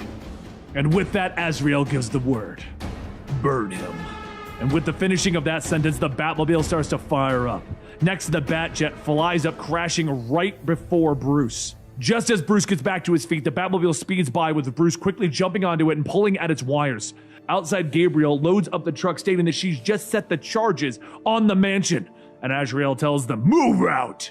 While Bruce rewires the Batmobile, Azrael radios in that it's too late, Bruce.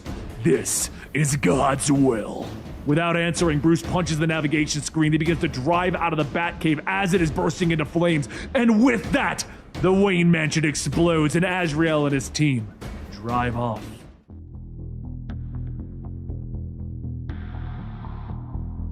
The explosion blasts the Batmobile into the water, effectively destroying it and forcing Bruce to kick out the windows just to even escape. As he swims up, gasping for air, Nightwing shouts, "There!" And Batgirl asks if he's okay. Nightwing tells her to just get them the hell out of here. Debris from the mansion is still falling down everywhere. When once the 3 are clear, Nightwing tells Bruce that he's sorry. There was no way to rescue him without blowing his cover. As the GTO helicopter flies down, Bullock leans over asking, "That's Bruce Wayne? You gotta be kidding me." As the helicopter goes into the air, Bruce looks out watching as his home turns to ash. Later, as Bruce sits unmasked in the GCPD, Batgirl asks how the hell did this happen? Who would attack him directly? And Bruce says that he only saw a glimpse of him. A strange mask, a red cloak, big sword.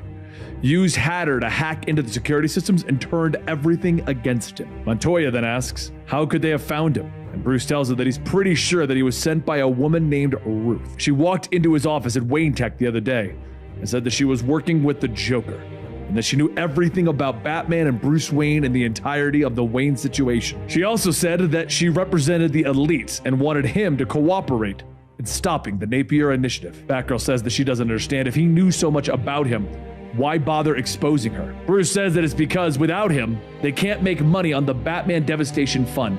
They need Batman, or a version of Batman that will cooperate with them. Bullock scoffs, telling him, great, just what Gotham needed, another colorful whack job. And Bruce tells him that no, this one is different. The Joker picked him for a reason. The medallion left behind was the symbol of an ancient cult, the Order of Saint Dumas. The man in the cloak was wearing the same thing. Back then, though, Edmund wasn't alone. He had a partner named Bakar who wore this symbol, and Edmund was supposed to give him half the land of Gotham in exchange for the help. Batgirl asks, is the guy who blew up your house a descendant of Bakar? And Bruce tells her, that or Joker convinced him that he was. Just then the group gets a call and Montoya tells everyone that Gordon is on the phone. He's ready to interrogate the Joker. But before beginning, Bruce has one place to be. As Harley unboxes and begins to assemble her new crib, she says to herself, if you were supposed to have a screwdriver for this thing, why wouldn't you include one? Just then Bruce hands her a screwdriver, and Harley tells him that he's the creepiest handyman ever. What does he even want? Bruce starts to put the crib together, telling her, I thought a lot about you over the last year. How you turned the city against me. Know what the worst part of that was? Harley tells him, getting beaten by a girl? And Bruce tells her, no. It was losing my family. Harley tells him that he doesn't have a family. They're all just a bunch of weirdos in tights. And Bruce tells her, well, when you're an orphan, you make family wherever you can find it. Harley then responds, oh, I didn't know you were an orphan. No offense, but that kind of explains a lot. Harley looks away, telling him, you're just here to try and trick me to help you get Jack back. And Bruce tells her, it's not a trick. He takes off his mask, revealing himself to be Bruce Wayne to the Harley Quinn of this universe, and tells her, I need you to trust me. Later, back at the police department, Bruce walks into the interrogation room and the Joker laughs, shouting, well done! I missed the barbecue! Bruce holds out the medallion asking, who is he? And the Joker yells, that is my knight! The elites are my pawns, and Ruth is my queen! Check! Bruce places his hand on the table, telling him, I know about Lafayette Arkham. Joker pauses and Bruce goes on, telling him, that's right, we found the body, thanks to the help of Jack. Jack told me that he discovered the Joker there. All those years of everyone thinking that you were the worst villain out there, but instead, you're just a cheap knockoff. Joker slams his hand on the table in frustration and then tells him, well, a great performer shouldn't be ashamed to admit his influences. Napier accidentally found Laffy when he was trying to dig out of his cell, and with me, all my secrets. That's when the Joker was created. Laffy told me a joke written in blood. The greatest joke in all of Gotham. A joke only I know. The truth about the Wayne family. And I've been laughing ever since. Just waiting for the right moment to begin the grand finale. The day that I finally get to share the joke with the entire city. Bruce asks, What did the message say? and the Joker smiles. You'll just have to wait and see. Just then a voice says that if the Joker won't cooperate, they know someone who will. Joker looks over, stating, Oh, this is gonna be good. and Harley tells Jack that she needs to speak to Jack, not the Joker. Joker yells, Oh Lord, can't you take a hint? It's over! You're worthless, weak, unlovable! Victimhood is your superpower! Bruce gets ready to jump over the table when Harley stands up, stopping him, telling him, It's fine. I've been called worse. Joker then sees Harley's stomach, seeing her pregnant, and bursts out laughing. What? Are you here for child support? I'm gonna guess it states you're having twins. I suppose I can spare a few bucks. One of those brats is basically mine. We'll have to abort Napier's though. Hey Batman, have a coat hanging around the utility belt? After it being Harley's turn to lunge over the table at those remarks, Harley and Bruce leave, looking through Joker's old cell to see if there was anything that they missed. And Harley says that this place is creepier without the psychopaths in it. As the two step into the well, Harley asks if this is where old Laffy died. So who killed him? Bruce says that there were two men. One was a pirate named Bakar, and the other was Edmund Wayne. Lafayette survived the fall, but before he died, he wrote a message in blood. Did Napier ever mention anything about it? Harley shrugs, says that he never said a word. She was just as disappointed about knowing the grand finale like them. Also, she's going to throw this out there, but have they ever thought that maybe Edmund killed Bakar? How else would that medallion have gotten in here? Bruce takes out a scanner and says that he thought that it fell off during the struggle, but he found something.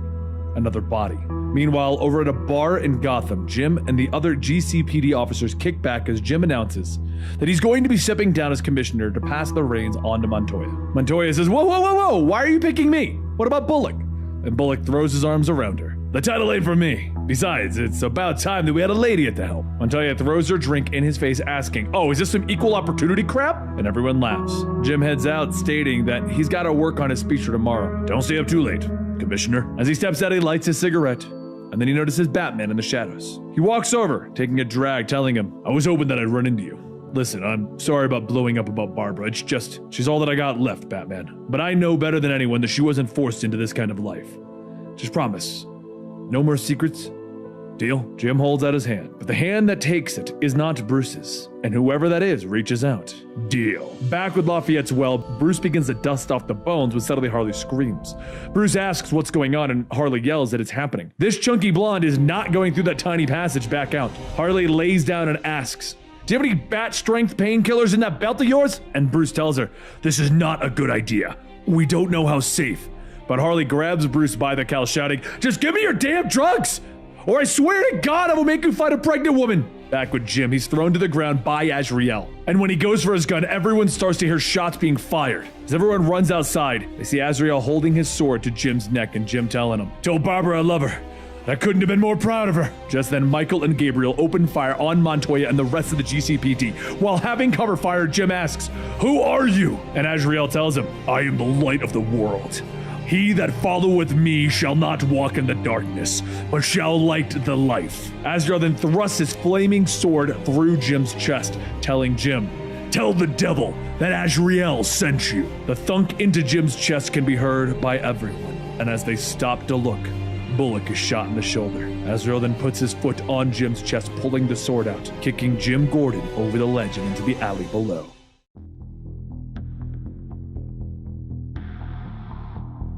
As the EMTs rush into Gotham Hospital, no one can hear the screaming that is all around them. Babs thinks back to the car ride with her father when she was younger, and how she said that she didn't want to go to school anymore because a boy pushed her down when he tried to kiss her. She didn't tell the teachers because she didn't want to get the boy in trouble. It was then that Jim told her that if anyone ever tries to hurt her, she's to hurt them back, harder. That's what Babs is thinking about as her father is dying on the operating table. She hopes. She wishes. But as the machine starts to let out that long, ear-piercing beep, she knows that her father, Jim Gordon, is gone. She rushes out of the hospital, telling herself that it's not true, and as she does, she passes Batman. Batman saw the look in her eyes, and he He knew what had just happened. He runs past, going past all of the doctors, the nurses, feeling the same level of dread that Babs did. Jim Gordon was gone. Later, at the GCPD, Babs shouts asking how could they manage to let her father's killer escape with all of them there? They were all there when her father was gunned down in an alleyway. Why was he killed with all of them there? Batman tells her it's because of the Napier Initiative. If Jim was to become mayor, then he would become the biggest threat to their enemies. Babs turns back screaming, "No! They killed him because of you! Because of what Batman started. Jim Gordon believed in you, and he was willing to put it all on the line while others hid in the shadows, like a coward." Nightwing tries to stop her, but Montoya grabs her, telling her that she needs to focus right now. They're in the middle of a manhunt. Nightwing snaps back, asking who put her in charge, and Montoya grabs his jacket, shouting, "James goddamn Gordon did. And if you're going to continue to work for the GTO, you better get used to following her orders." But while discourse falls on the GTO, Batman takes his leave to check on Harley. He climbs in through her window, asking how are they? And Leslie tells him that they're a bit underweight, but she isn't too worried. Batman pulls off his mask, and Leslie asks if he's sure about this, telling everyone who he really is. Is he really going to reveal it to the entire world? Batman turns to her, telling her that there's something else. Jim was killed.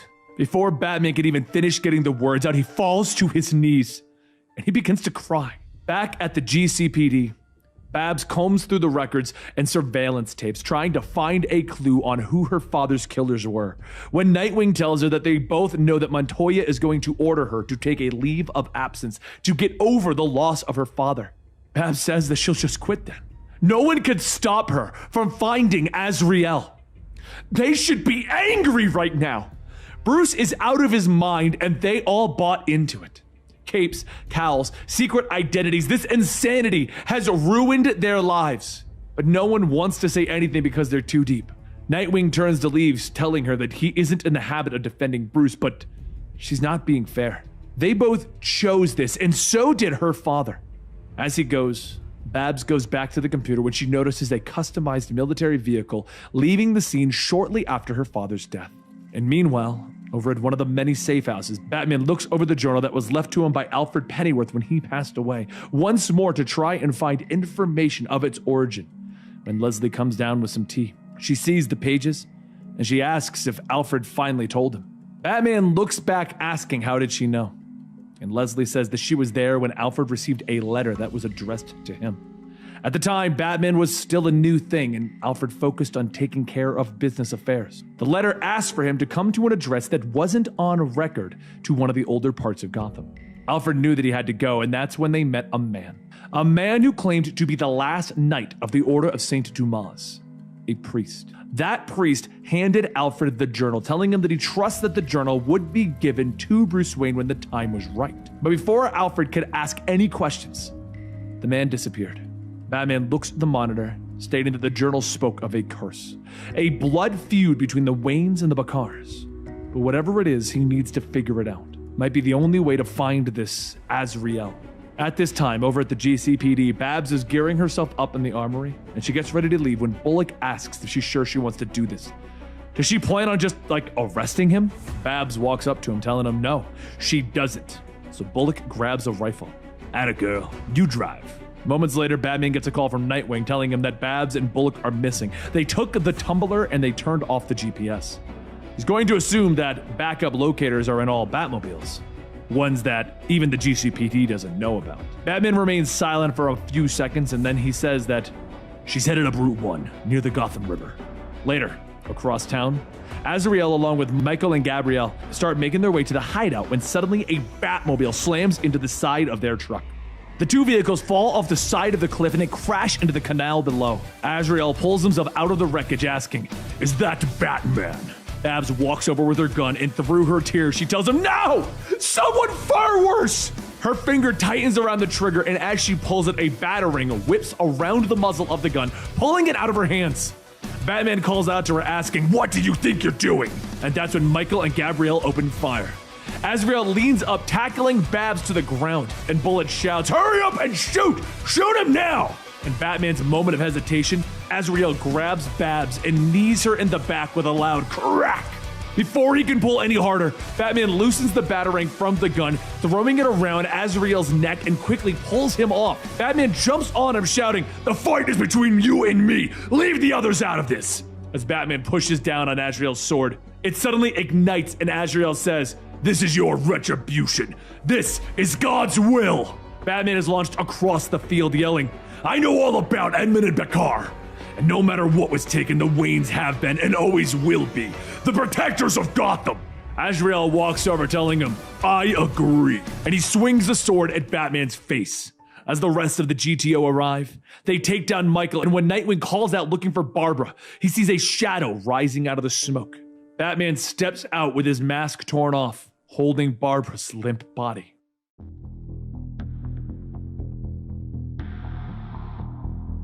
The day after Barbara Gordon and Bullock went to get revenge and it went horrible, the city of Gotham is mourning the death of Commissioner James Gordon.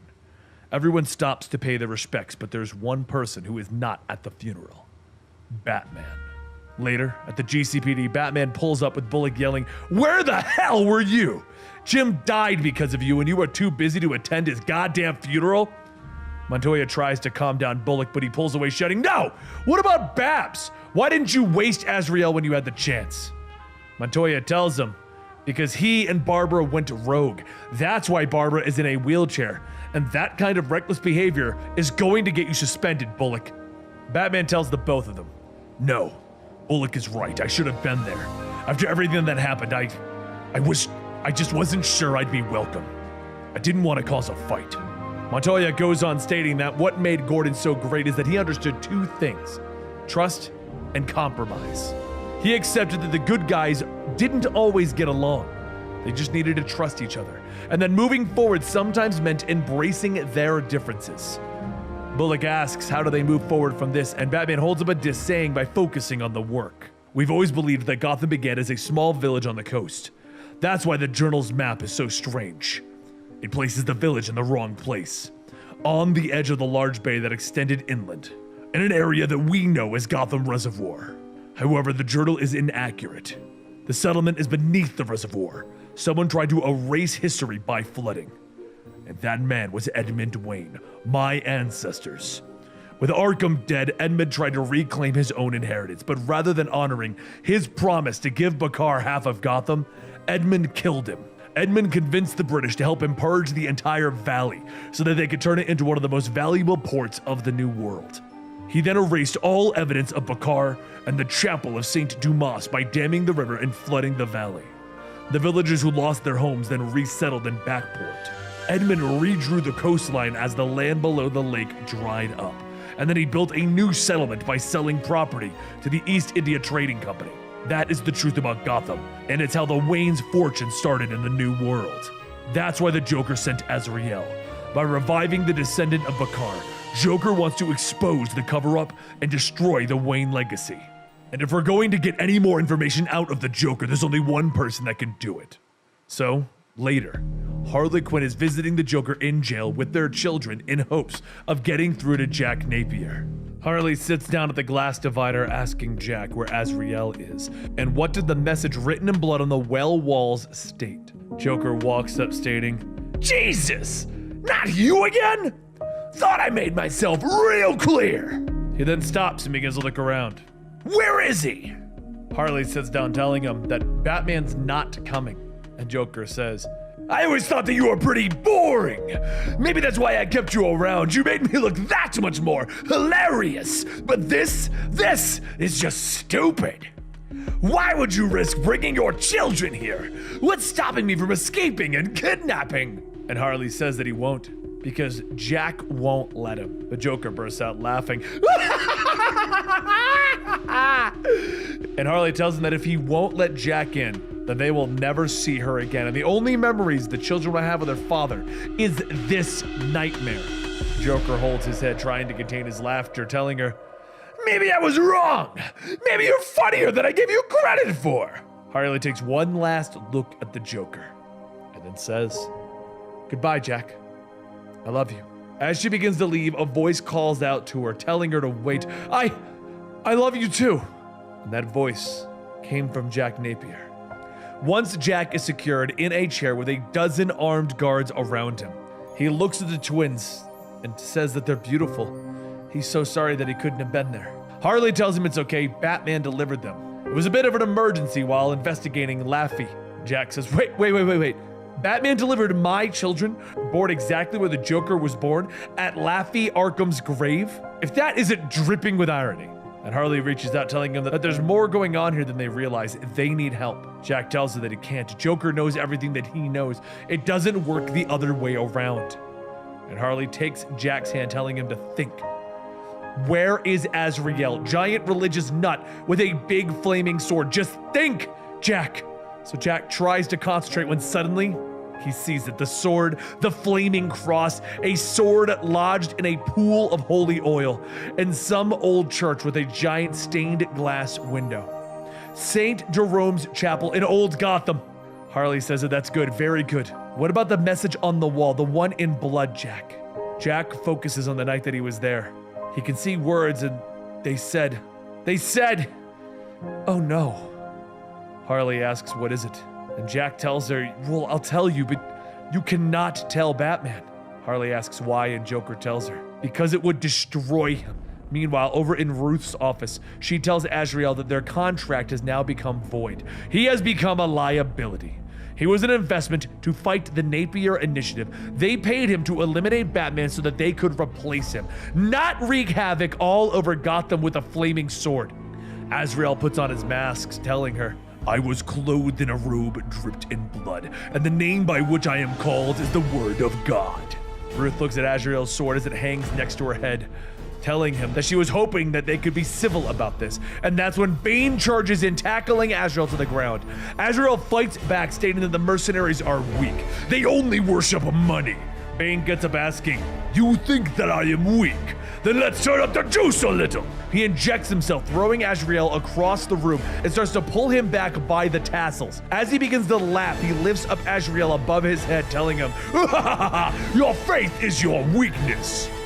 That's when Bane feels the tube in the back of his head get cut, and he drops Azrael. Gabrielle is standing there, and Azrael ignites his sword, stating that often mercenaries leave themselves exposed. Bane tells him the tube is there to challenge anyone to come in close if they dare cut it.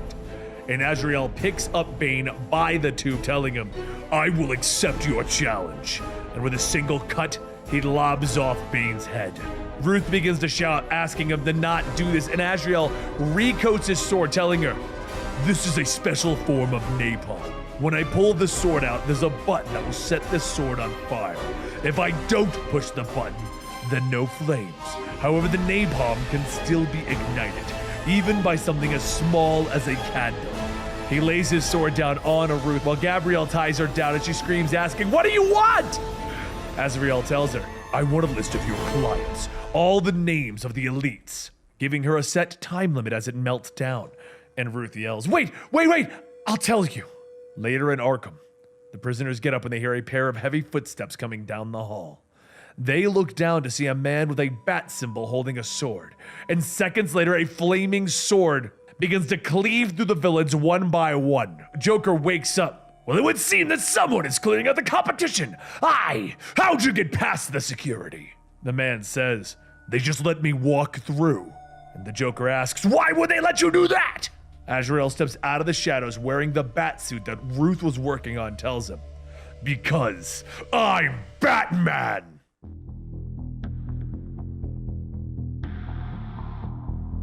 As Azrael and Joker begin to make their escape, Joker says that he really wants to know. Did security just let you through because you looked like a cyber metal Batman? Didn't even raise an eyebrow? As Joker looks down at the entryway though, he sees all of the dead security guards, and he says, oh, that makes sense. Gabriel hands Joker his gun, telling him that they still need to fight through the next batch. Get ready! As the metal doors slide open, Azrael, Gabriel, and Joker all open fire. Meanwhile, over at one of Batman's safe houses, Batman tells Harley that he can tell that she's keeping something from him, something Jack Napier said, the alter ego of the Joker. Harley says, does he even trust her? And Batman says that, I trust that you have a good reason as to why you'd be keeping something from me. For now, we're going to split up. I'll look for Azrael while you go to the GTO building. Harley pauses for a moment and says thanks for trusting in her. Be careful, Batman. Batman's first stop is the pub where Alfred first received the journal to speak with the St. Dumas priest and to try and find a lead. The priest says that he has not seen Azrael since the Joker got to him, and Batman asks, "Why should you be trusted?" So the priest tells him because Jean-Paul Valley is a very dangerous man and he needs to be stopped. Batman then asks, "Who is he?" And the priest sits down stating that he is a knight of the Order of St. Dumas, a historian and a collector. When he learned that the Joker found the journal, he knew that he had to get it from him. He feared that the Joker would use the journal to expose the truth about Gotham's curse and disrupt the peace that the Waynes had created. Since he was a kid, he was taught what it really meant to be a knight. That every warrior must find balance and that you can't know violence unless you know peace. But Jean-Paul grew older. He became angry, restless, and uncontrollable. So the Order did what they thought best and they sent Jean-Paul to war. They had hoped that the battlefield would quench his bloodlust and that he would return to shed those demons. However, the Joker destroyed all of that by reigniting the blood feud, the Bakars and the Waynes. And now the entire city will know the truth of Edmund Wayne.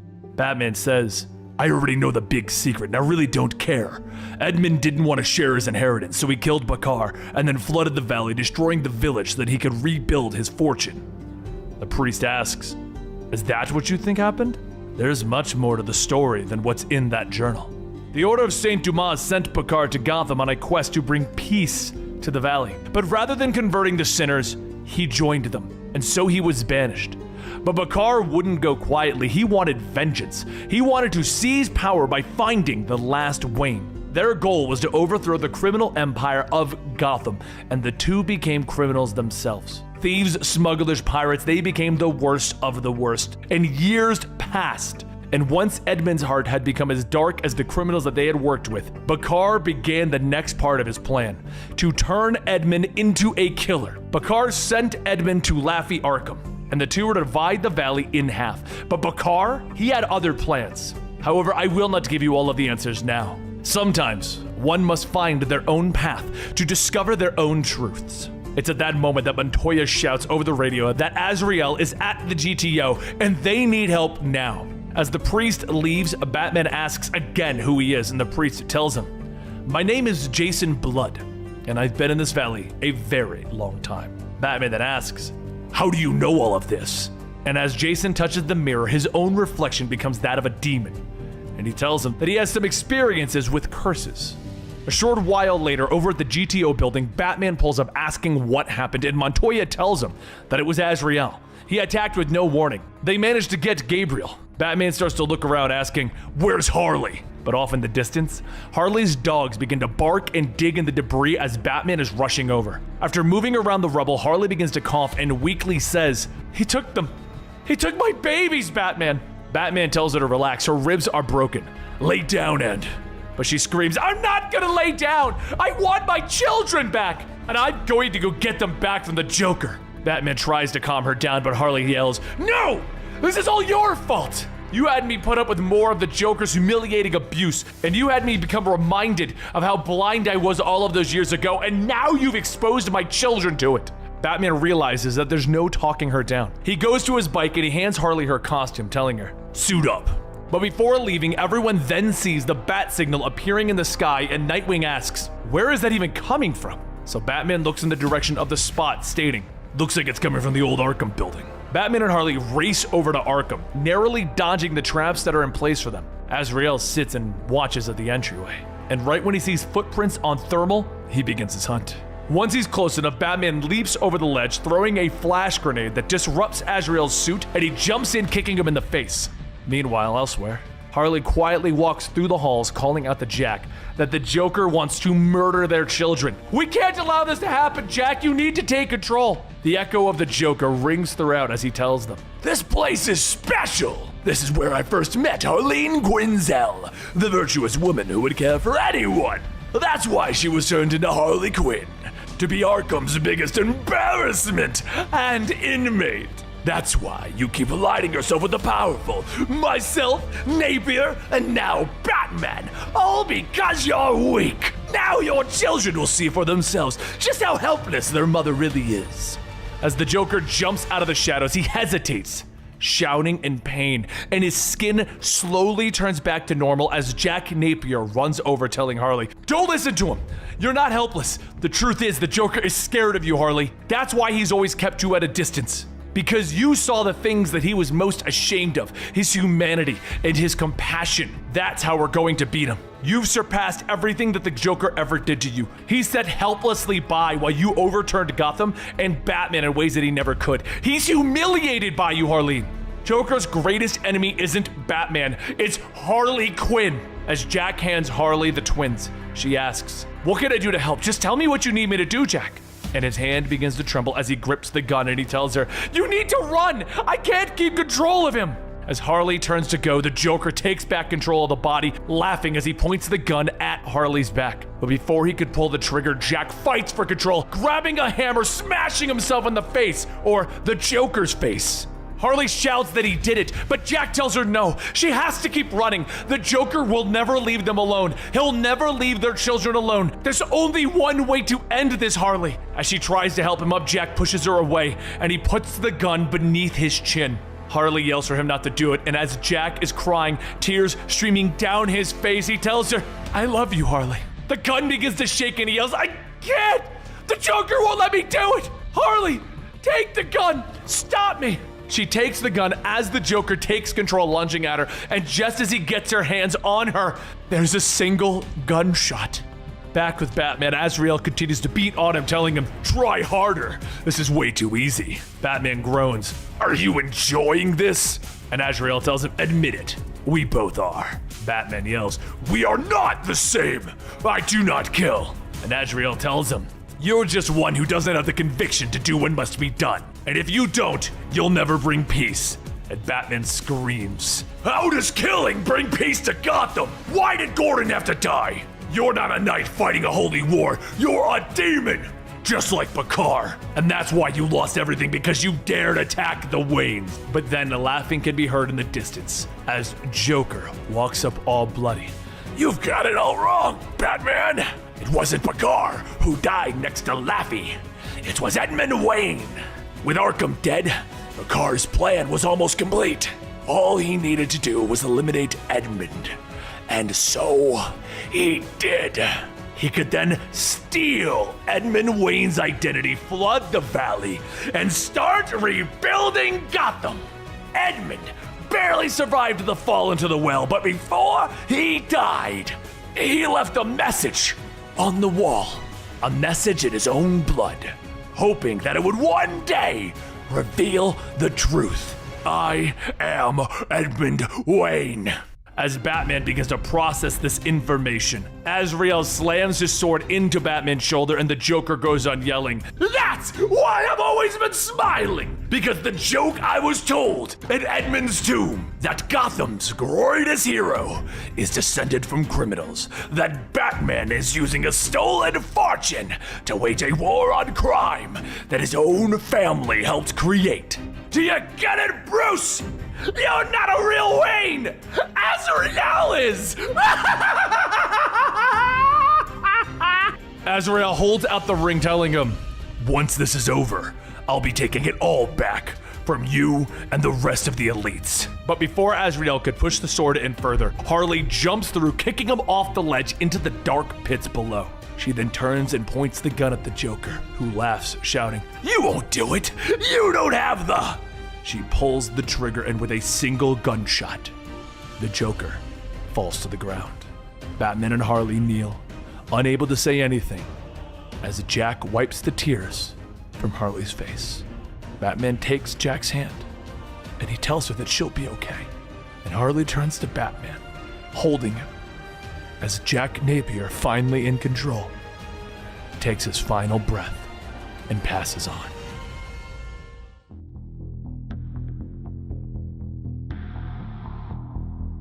As the realization of not being a Wayne sets in, Batman thinks back to how this all began. He would often stare at the crossed sword hanging on the wall, wishing he could pull one down. But after that fateful night, he would stare at the swords and cry. He would cry and blame himself for what had happened. He was the one who wanted to go see the movie. Alfred found the young Bruce staring up at the wall and said that he would like to propose a deal. If he was ready to attend the funeral, he would be ready to hold the rapier.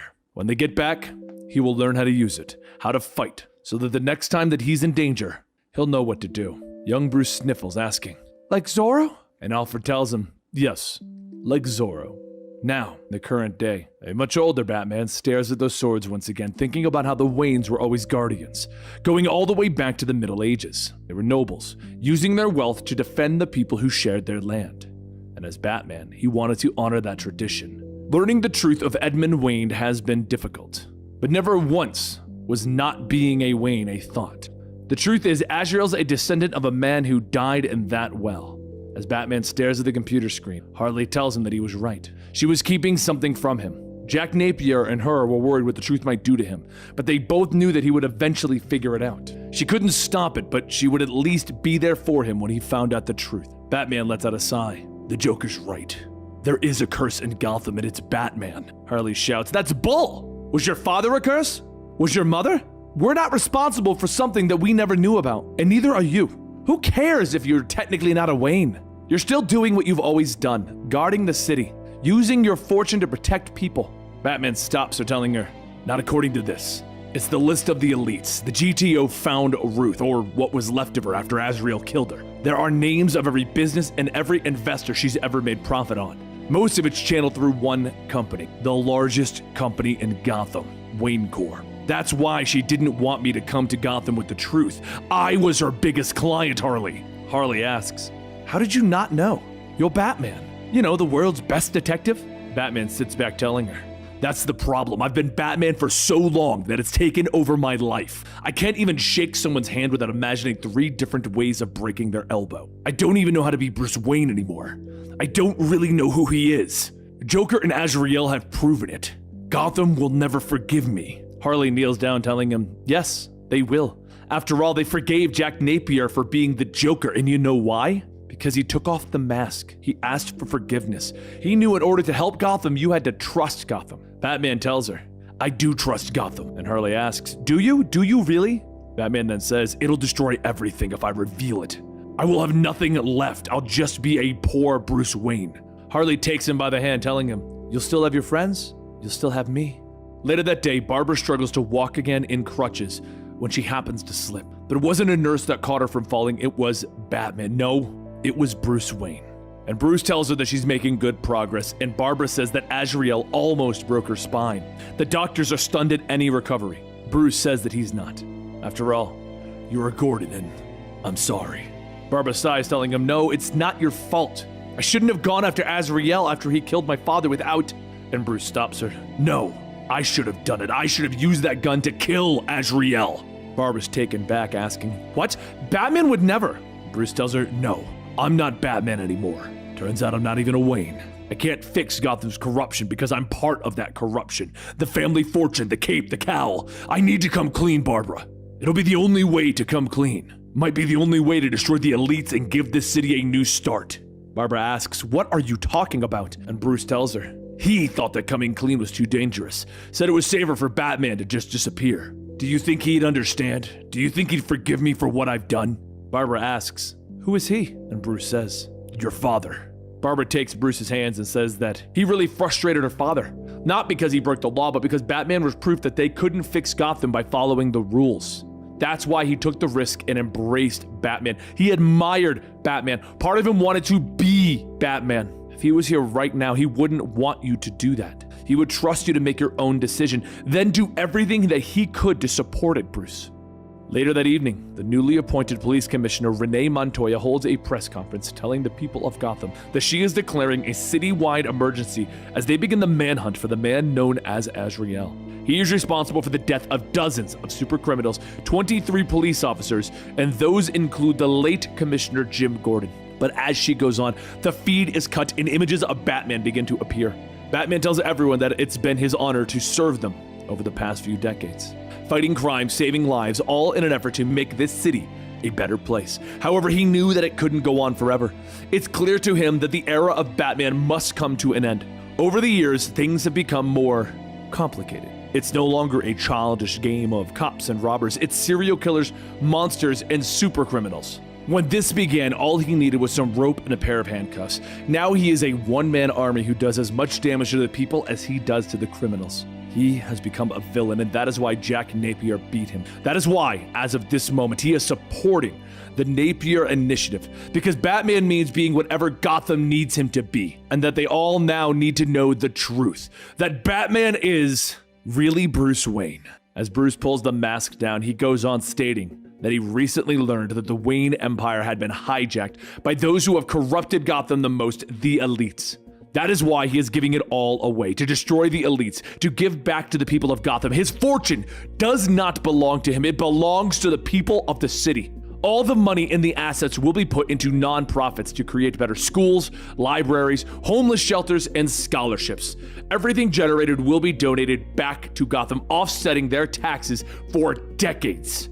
Gotham will no longer be a city of darkness. It will become a city of light, a beacon. It will be a place without shadows, without Batman. But first, he needs a favor. Azrael is still out there. As soon as the sun goes down, he'll make his move, and as Batman, he can get him, but not at the cost of hurting those around. That is why he is asking everyone to stay off the streets until Azrael is caught. He is asking for their forgiveness. He is asking to trust him one last time. He is asking for their permission to be Batman one final time. As the cameras turn off, Montoya asks, "You really can't help yourself, huh? Making decisions alone and forcing everyone to fall in line?" Bruce tells her, "I started this. Now I need to end it. You want to arrest Azrael without getting people hurt? This is the best option." Montoya says that most of Gotham doesn't even like him right now. How can he be sure that 8 million people will stay clear of the streets? Bruce heads into the garage telling her, "It's a risk, but if we clear the streets, I'll know that they're with me. And when it's all over, I'll turn myself in. In Gotham, no one is above the law, not even me. Azrael will most likely be targeting hospitals. With Ruth dead, he'll need a new source of medication. We'll need people keeping an eye on the cameras around the cities. The rest will be out in the streets looking." Montoya asks, "What will you be doing?" Azrael destroyed most of the Batmobiles when he attacked the GTO. There's only one left. Bruce looks down at the very first model Batmobile. He tells her, "Yeah, and it's my favorite one." As everyone gets ready to head out, Nightwing stops Bruce asking, "What happens when we catch Azrael? Is he going to be brought in safely and allowed to serve his time, or do you have something else in mind, Bruce?" Bruce asks, "What are you trying to say?" And Nightwing tells him, "I know exactly what this is about. It's not worth it. You'll not be able to live with yourself. Batman does not kill." Bruce thinks long and hard for a moment, and then he tells him, "Batman is dead, and so is Azrael." The check engine light kicks on, and Bruce races ahead, leaving Nightwing behind. With the streets clear, empty of civilians, Bruce thinks to himself that this is it. This is his last night as Batman. As Bruce stands out in the open, Montoya calls over the citywide monitor stating that they have spotted Azrael, East River Highway heading north. Bruce puts on his mask and he jumps in telling her, "I'm on my way." Everyone quickly converges to the reported site and they see Azrael swinging from the rooftops. Montoya tells everyone that they need to quickly get ahead and stop him before he doubles back around. That's when Azrael lands in the middle of the streets. Bruce presses a button, and as the rest step on the gas, they suddenly feel their cars slowing down. Bruce speeds by, with Nightwing quickly getting out to check what's wrong and shouts, "I knew it! A remote disruptor!" With Bruce alone, he opens fire on Azrael, throwing him off balance, launching a grappling hook, snagging Azrael by the leg. Once secure, Bruce hits the brake, slamming Azrael into the back of the car, turning on the thruster. As a fire washes over him, Azrael gets back up, telling him, "Now that was a nice trick." Bruce flips the car into reverse, driving backwards all the way to the airport, crashing into a plane. As that plane explodes, Bruce gets out of the car holding an assault rifle, pointing it directly at Azrael. Azrael tells him, "And I thought Batman didn't kill. Isn't that what makes us so different?" Bruce pulls the trigger, but as the bullets are pelting Azrael's armor, he leaps forward, grabbing Bruce, asking, "If you're no longer Batman, then who are you?" Bruce struggles, telling him, "I am your reckoning." Azrael lifts Bruce up, telling him, "I have traveled the world seeking something bigger than myself, something that would repair me, bring me peace. But instead, I found that there's no peace for someone like me, only war. And as I look back at the blood spilled in my wake, I realize that I've become too accepting of those demons, that I've lost my soul. I would bring others into that war, but right now I am alone, trying to be a martyr in a battle that killed me a long time ago. We're the same, brothers like Cain and Abel, not bound by blood, but by destiny. God put us on different paths, but we ended up in the same place. The city will fight you, Batman, even after this. But then again, There won't be a city left, not after the flood. Suddenly, the sound of the car can be heard as it crashes into Azrael, freeing Bruce, knocking him back. Bruce gets back up and Nightwing steps out asking, "Is that a gun? What are you trying to do? This isn't how we do things, Bruce." Bruce tells him, Azrael has to die for what he's done, for what he stands for. Maybe Batman will die in the process. Maybe that's for the best. Maybe that's what Gotham really needs, a clean slate. Nightwing asks, "Haven't you learned anything? After everything that's happened, nothing's changed." Bruce takes a deep breath and then tells him, It's because of me that Gordon is dead. Barbara can barely stand. Azrael is right. I brought this war upon everyone. I tried to save them and I failed because I wasn't much of a father to them. Nightwing begins to cry, telling him, Maybe not, but you were my father, and I still believe in you. Don't end it this way. Don't make me watch. Bruce stops him. You've always been smart enough to see the flaws. Maybe that's why there's always been a wedge between us. Because we both know who the better man is.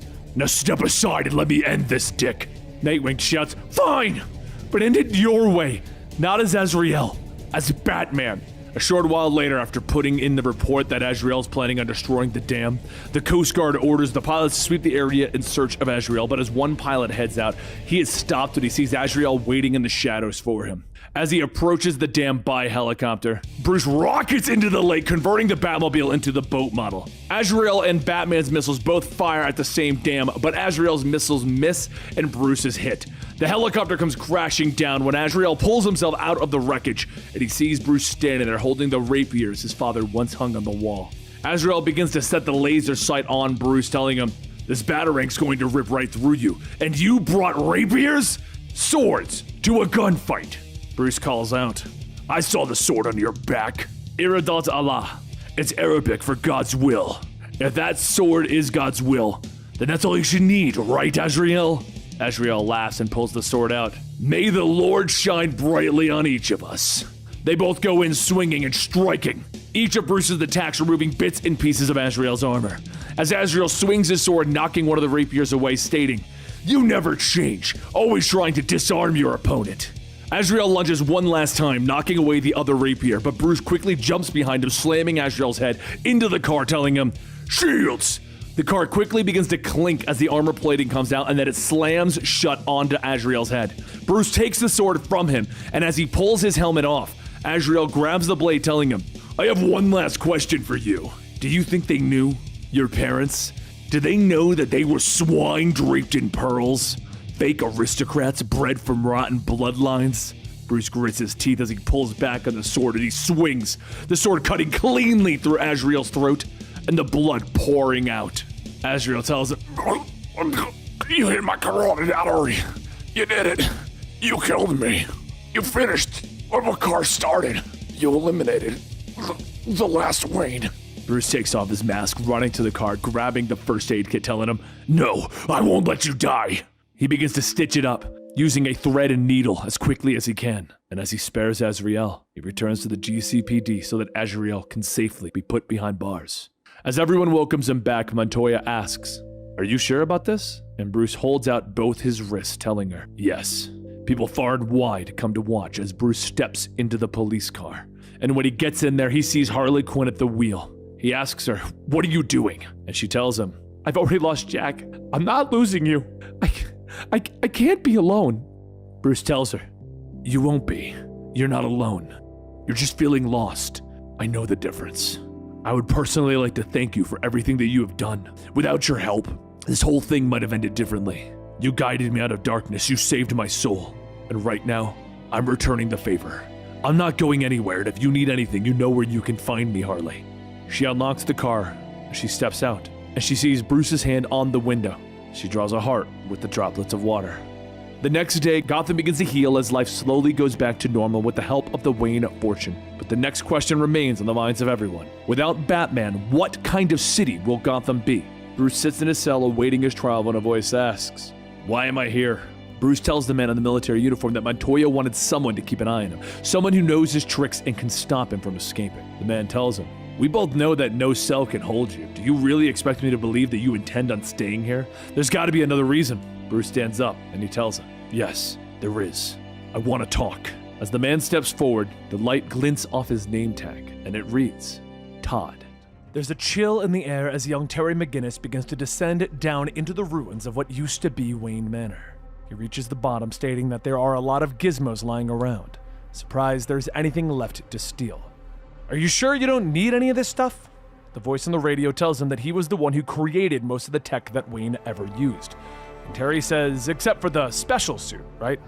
The voice goes on to state that Wayne designed it on his own, the most powerful Batman suit ever created, but it ended up being so dangerous that he never wore it. Terry shines his light around, looking for something, until he says that he found it. Well, maybe it doesn't have a cape. Before long, 2 guards begin to scale down into the ruins, asking who's down there. This area is restricted to the public. The voice on the radio tells Terry to put on the suit, but Terry asks, wait, isn't that suit supposed to be dangerous? As the guards get on the ground, they point their flashlights, yelling, hey you!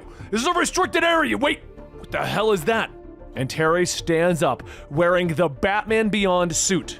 All right, what's next? One of the guards walks forward with cuffs, telling him to stay where he is, but as Terry tries to push the man away, claws pop out of the gloves, and they rip the man's arm apart. Terry shouts, oh God, I'm sorry, and the other guard opens fire, with Terry easily punching him out with obviously enhanced strength. Before Terry could really go check on the men, the voice then tells him that he has hacked into the suit's computer. Spread your arms!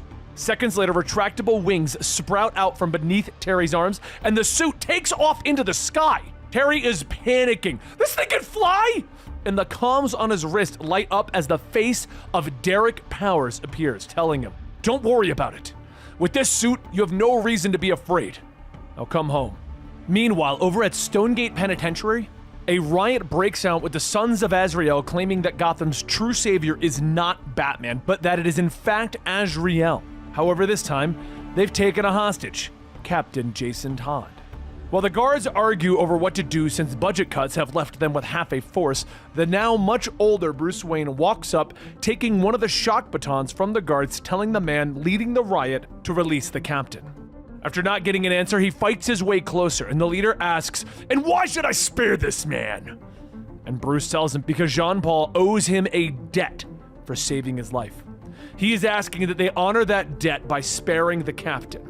The leader points out, stating that Azrael told them about this debt. He has a great respect for him. He might be an enemy, but like their father, he too was a great warrior and a man of honor. The Sons of Azrael agree to release the son of Batman. Consider the debt paid. Bruce then takes Jason and throws him into a cell, and Jason groans. After all of these years, you got what you wanted. Some quality time together. Wasn't that a part of the deal with Montoya? You'd stand trial and do your time, but only if she dragged me with you? Bruce slams Jason against the wall. You could have said no. Must be a part of you that still needs closure. But Jason slaps his hand away. That and a paycheck. Bruce steps back, sitting down against the wall, telling him, I've spent the last several years in my cell reading, reflecting, and meditating, doing my best to figure out how this all went wrong. More so with you being the first, but the same with Dick, Barbara, Tim. What they all needed was a father figure, but I was so strung up in my ways, I could never be that for them. That is why things are the way they are with the family. So if this is my only chance to speak to you, just know, I'm sorry, Jason. Suddenly there's a rumble as a tank bursts into the cell block and Grayson jumps out. Any prisoner caught resisting arrest will be punished, or worse, use whatever force necessary.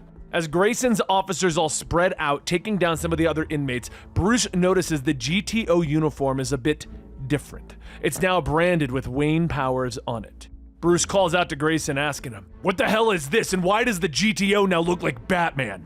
Grayson looks back and doesn't even answer him. Instead, Duke telling him, a lot's changed. Come on, I'll bring you up to speed. After your trial, Powers moved in. As the CEO of Wayne Motors, he was able to stop the company as a whole from dissolving. He then got the city to give him millions from the Wayne charity funds so that he could build new bat tech for a bigger, beefed up GTO. The GTO essentially ended crime in Gotham, but it came with a price. That's why the budget's gotten so tight in places like this. Powers uses a ton of the city's funding to fuel the GTO, except the GCPD has been pulled back. Bruce shouts, asking, "Are you telling me that Powers hijacked the Wayne fortune to make himself rich? And he stole the company and turned it into a weapons manufacturer? And Gotham is now a police state patrolled by an army of supercharged Batmen?" Duke stops. It gets even worse. This was recorded 3 hours ago in Wayne Manor. Duke holds out a tablet showing somebody wearing the Batman Beyond suit. And Bruce says that this isn't a coincidence. Powers is behind all of this. He needs to be stopped. Meanwhile, elsewhere in the home of Harley Quinn, Harley gets ready for dinner when her son Bryce says that the news report is talking about a new Batman. And Bryce asks, "Do you think Uncle Bruce knows?" Harley tells him that they don't talk about his Uncle Bruce anymore. And Bryce asks, "Why? Why did you stop visiting?" Harley sighs. "It's a long story. Now go get cleaned up for dinner. And where's your sister? She should be home by now." As she finishes speaking, the front door creaks open and Harley gasps. Her daughter, Jackie, steps in. "Sorry I'm late, Puddin'." Harley yells for her to never call her that again, and then Jackie flaunts her Batman shirt. "Do you like it? I found it in Dad's old stuff. There's some blood on it too. Might be Dad's or Uncle Bruce's." Harley yells, "That was the Joker shirt, not Jack's." Jackie asks her, "What's the difference?" Harley slaps her daughter, who wipes the blood from her nose, telling her, "Maybe this is who I am. The whole city knows that Bryce is the good one, so maybe I'm supposed to be more like the Joker, and that scares you." Harley grits her teeth, asking, "What the hell's gotten into you?" So Jackie walks up to her room, telling her that she discovered her secret. She found new interesting details about her and Dad. But as Harley follows Jackie up to her room, Jackie has already snuck out the back. But there's something on her computer that was left open. Bryce hurries over to read the news headline that Joker was killed by Quinn. And he asks, "Is that true, Mom?" Back over at Stonegate, Bruce uses an ATM card that he stole from Duke to short out the electricity that kept his cell door locked, and he sneaks out, making his way towards the exit. But a voice stops him, telling him that he is only a few months away from a patrol hearing. "Are you sure you want to do this? Batman is still out there, and if I don't fix this, more lives will be ruined." "I thought about what you said before, Bruce, about how Batman failed me. But really, I failed Batman. I failed him by getting caught by the Joker, and then again when I gave you up. It took me months to recover, but I decided that it was time to return. But that's when I saw him, Dick Grayson. I thought being Robin was our thing, that I could never be replaced. And that's when I set on a different path, doing whatever was needed to pay the bills." Bruce grabs him. "You are not replaceable. You're special, Jason, and you left a giant hole in my heart. One that I have been trying to fill ever since. But everything is going to be all right now." Jason then says that Gotham is different now. It's unrecognizable. It looks like a futurescape. And now you're going after the two most powerful people, Powers and Batman. You're going to need help, a lot of it. And Bruce asks, "Are you going to be okay, Jason?" Jason pauses for a moment and tells him, "I'll give you 10 minutes before I sound the alarm. Go." Bruce turns, jumping off the balcony into the sewers, and then he begins to hear a voice. Problem is, Bruce can hear this voice loud and clear, even underwater. The voice keeps directing him, and as Bruce climbs up onto the docks, he looks up the ladder and says, "No, it's impossible. Harley Quinn killed you." At the top of the stairs is a well-dressed Joker smiling down at him. However, part of our story begins just about a month ago with how the young Terry McGinnis got involved with Derek Powers. Having lost his father and now being a 17-year-old with nothing left to lose, Terry hunted down the man responsible for his father's murder. Just before killing the hitman, Terry was picked up by the GTO, but Powers himself came out to stop him from going to jail. He offered Terry an opportunity, one the young juvenile could hardly refuse. You see, Terry's father, Warren, had worked for Powers before his murder on something known as the Project. Something so important that it required all of Warren McGinnis's time. With his passing, he'd like for Terry to continue the work, along with helping him find the people responsible for Warren's death. Even though Fix was the gunman, someone hired him.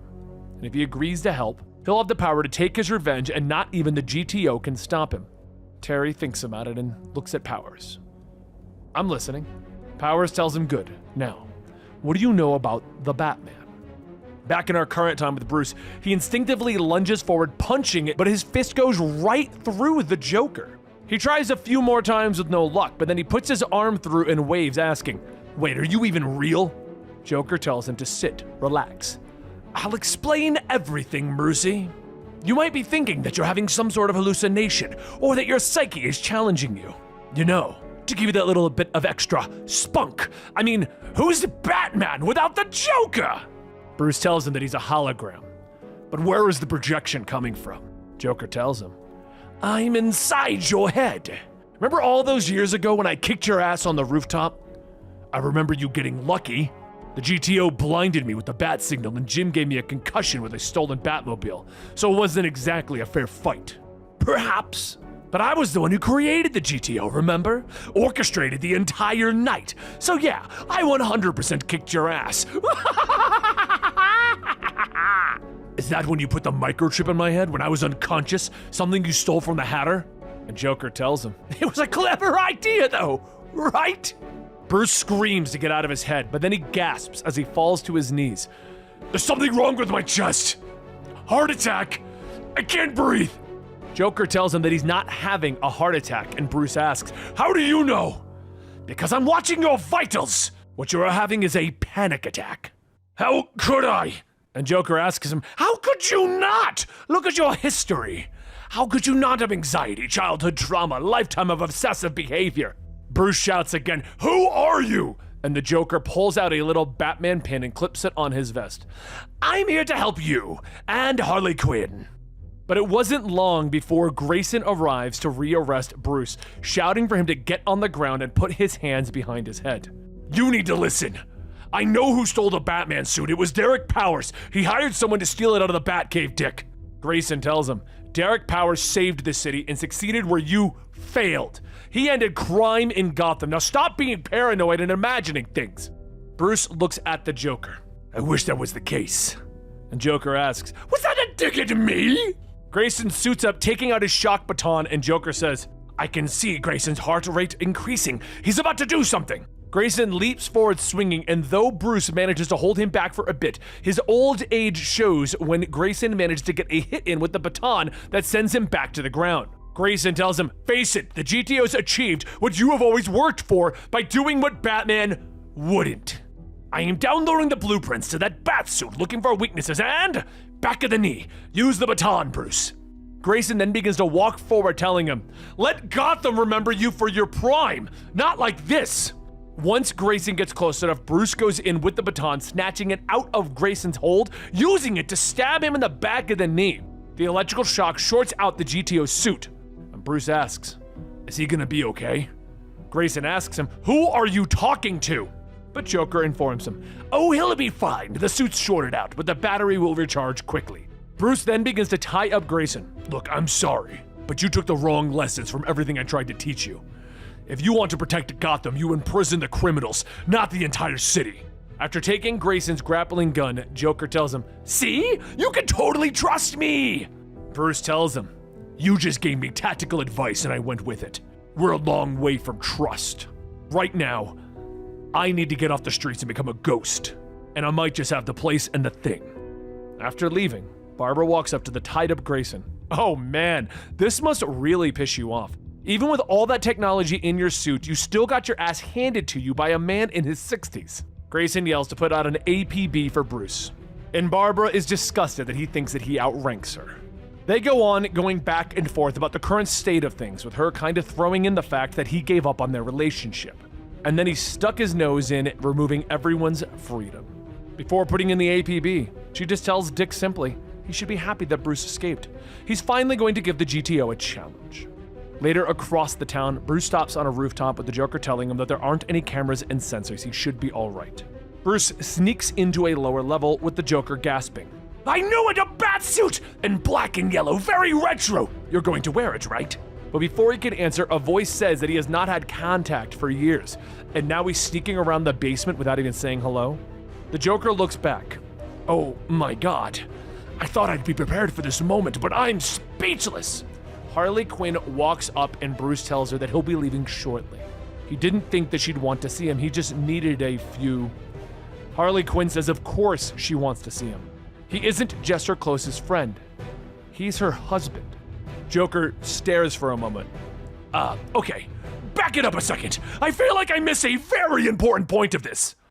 Bruce stood in silence as Harley continued to yell at him. They had gotten married to avoid her having to testify against him when Powers was going to extend his sentence when he was sent to jail. Of course, Bruce argued against it at first, but Harley had finally built herself a new life, and marrying Bruce would really just be a step back. Harley tells him that it wasn't his decision to make. She chose to embrace her family, and whether he likes it or not, he is a big part of that, which is why it was so painful when he abandoned her, and why she is now walking out on him. Harley storms out, and the Joker says that he can normally see the angles from a mile away, but he was not expecting this.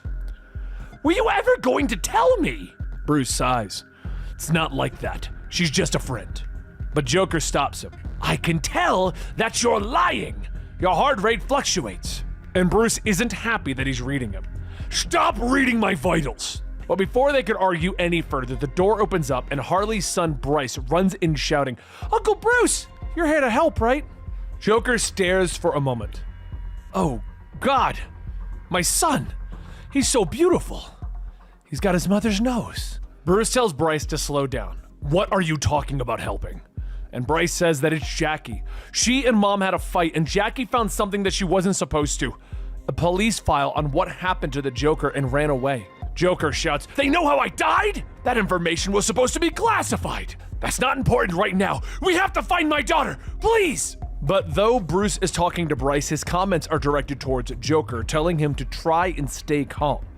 Of course he's going to find her. As Bruce begins to get ready to leave, he begins to spray paint over the Batman symbol on his armor. And Joker asks, what is he doing? Put on the suit and let's get out of here. Bruce tells him that he will find his daughter and he will deal with Powers. But we're going to do this without Batman. Well, then it's going to take more than a coat of paint to get away from Batman. He has a way of showing up when you least expect it. And Bruce tells him, so do I. But Harley returns asking who is he talking to. Bruce brushes it off. It's just me in my old age. Feels like I'm losing my mind lately. Harley tells him that he's come to the right place. Do you have something you want to share? And Joker whispers that it might not be best to mention him. Bruce instead asks her, what do you know about panic attacks? She says that she isn't really surprised that he'd have them, considering his history. She's amazed that he didn't have one sooner. She can give him something for anxiety, but what he really needs is actual therapy. At some point, she's going to need him to tell her what's really going on because she knows that he's hiding something. And what's with the new suit? Bruce gears up, telling her that it was a prototype before he made the Beyond suit. It can't become invisible like the other one, but it can still cloak him from cameras and sensors. Even the belt. Everything is made from low tech to avoid detection. Harley then asks, is your plan to turn the city against Powers to have them watch 100 pointy-eared Robocops? Pummel an arthritic pensioner into the ground? What about Nightwing and Batgirl? Bruce tells her no. I can't involve any of them. Or you. Meanwhile, back at the GTO headquarters, Powers says that he wants to get one thing straight. They let him slip through their hands twice now. Grayson tells him, Bruce must have someone feeding him information. He kept talking to himself when being arrested. Maybe that's how he found the weakness in the GTO suit, and Powers says, or maybe he's losing his mind. Why else would he accuse me of stealing the Beyond suit? Grayson tells him that Bruce can be misguided and stubborn, but he's not crazy. There has to be a reason why he thinks that you're behind this. Powers stops him again. Remember that the Wayne legacy was all a lie, further tarnished by Batman's vigilantism. Whereas my legacy in Gotham will stand the test of time.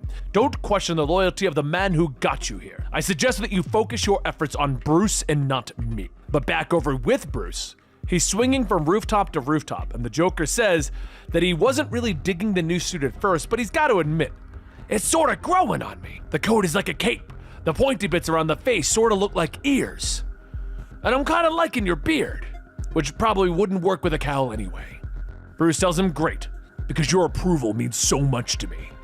But then the Joker asks, so are we gonna talk about your history with Powers? Sure, I can easily read what's on the internet, but what's your side of the story? Bruce swings off telling him his real name is Derek Powlitz. His family immigrated to Gotham years before he was born. His father was a brilliant engineer who got hired at Wayne Cryotech by Victor Fries, and Derek eventually followed in his father's footsteps. Derek was a model employee, but that all changed when he learned the truth about the cryotech and its ties to the Nazi scientist Baron von Fries. Rather than let him quit, Lucius Fox agreed to transfer him to an entirely different part of Wayne Tech, the automotive division. Within a few years, Derek Powers completely revamped Wayne Motors. But he wasn't satisfied. He didn't just want to make vehicles, he wanted to make them for the military, load them with guns, bombs, and other weapons. Of course, Bruce wouldn't allow that. So he threatened to shut Powers down, and his response caught him off guard. He threatened to out him as Batman, which Batman at the time had only been around for a few months, and while he took spare parts from Wayne Motors, Power knew his designs and patents. Rather than blowing his cover, he suggested that they make a deal, turn Wayne Motors into Batman's R&D, and if he agreed to funding him, he'd provide Batman with all the tools that he'd ever need. As Bruce goes on, he suddenly hears his name called as Terry McGinnis jumps down in the Batman Beyond suit challenging him. Bruce looks at him. Just give me back the suit. I don't want any trouble. Sorry, but I can't do that. Not until... Bruce throws a pair of batarangs and they bounce off of Terry's chest, and he charges in. Whatever you and Powers are planning, it won't work. Terry grabs a hold of Bruce, throwing him into a set of pipes, jumping on him, asking, "Is it true? Were you the one who had him killed?" Bruce coughs. I don't know what the hell you're talking about. And Terry grabs him. "I'm not giving back the suit until someone tells me what is really going on." At that moment, Terry is struck in the face with a red staff, and as he looks up, Duke is standing there in a Robin suit. Give it up, kid. Bruce is as surprised as everyone else. What the hell? And Terry throws a batarang aimed at Bruce, but Duke jumps in to deflect it. And as he puts himself between Bruce and the projectile, Terry rushes in, slamming himself into Duke, and then throws Bruce off of the building. Bruce's body spirals as it plummets to the ground, and he lands back first onto a GCPD patrol car. And the officer shouts, "Holy, is that who I think it is?"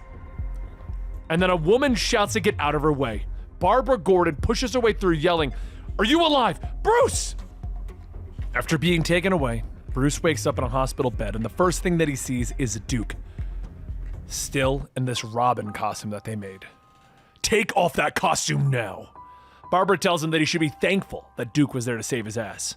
Besides, the city loved seeing Batman and Robin back in action. Bruce turns to her, asking, "Why won't anyone listen to me?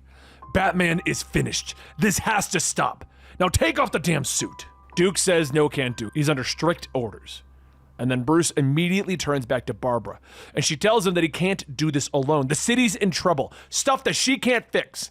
They need Batman and Robin. It's as simple as that. Bruce asks, "So you're arresting me?" She says that technically she arrested him 2 days ago. With all the witnesses, she didn't have a choice. But then she told reporters that he overpowered 2 guards in the recovery unit. Bruce begins to suit up again and looks at her. "Now tell me about Dick. What the hell happened between you?" Barbara takes out a photo, stating that they were serious for a while. Even proposed to him, but things got complicated. Bruce looks at the photo of Dick and Barbara and their child, and he asks, "You had a baby?" Barbara tells him, "Yeah. The child is 5 now, real Hellraiser. But if you want to know what's going on with Dick, you need to talk to him yourself. All he ever wanted was your approval. Winning him over might not be that complicated. You just need to have a heart-to-heart with him." Bruce says, "That's not really my specialty." And Barbara tells him that he spent all of those years alone in his cell. Plenty of time to reflect. Maybe he's grown wiser. But as she looks back to see Bruce already gone, she says, "Or maybe you're still the same disappearing jackass you always were." Barbara sighs, telling Duke that the other Batman mentioned the name Warren McGinnis. She's gonna look into it while he hits the streets, and when she looks, she finds Duke gone as well.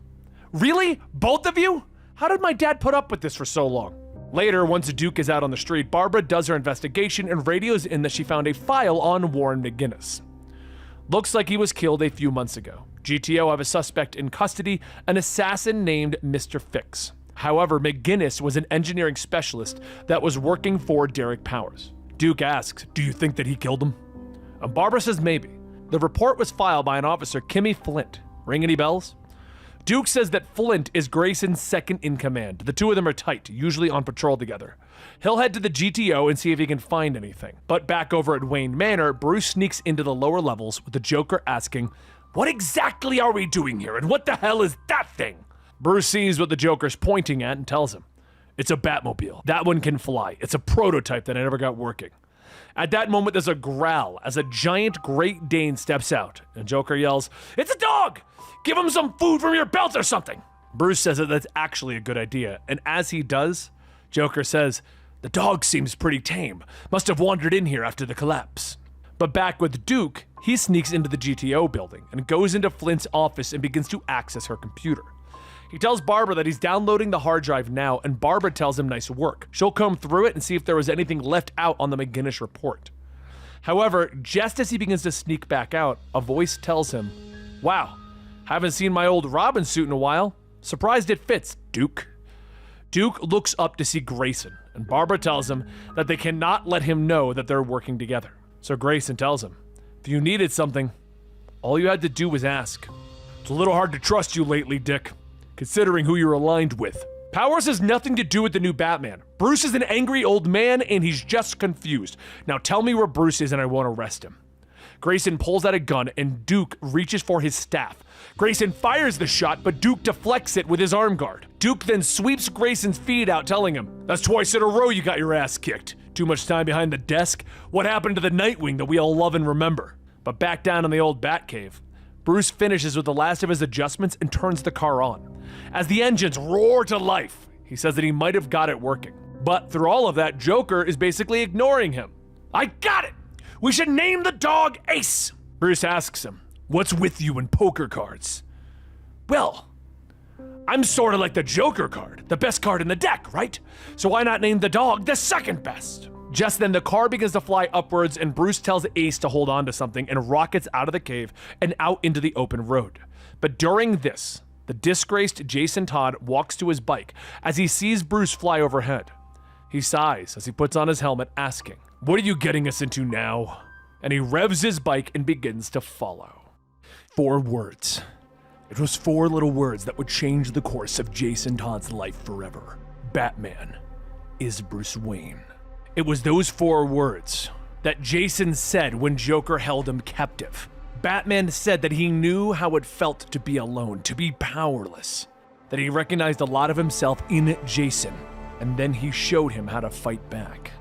It was the best thing to ever happen to him, but it didn't last long. Nothing ever does. And now, he wishes that he had never met Bruce Wayne. Joker is holding a razor to Jason's throat.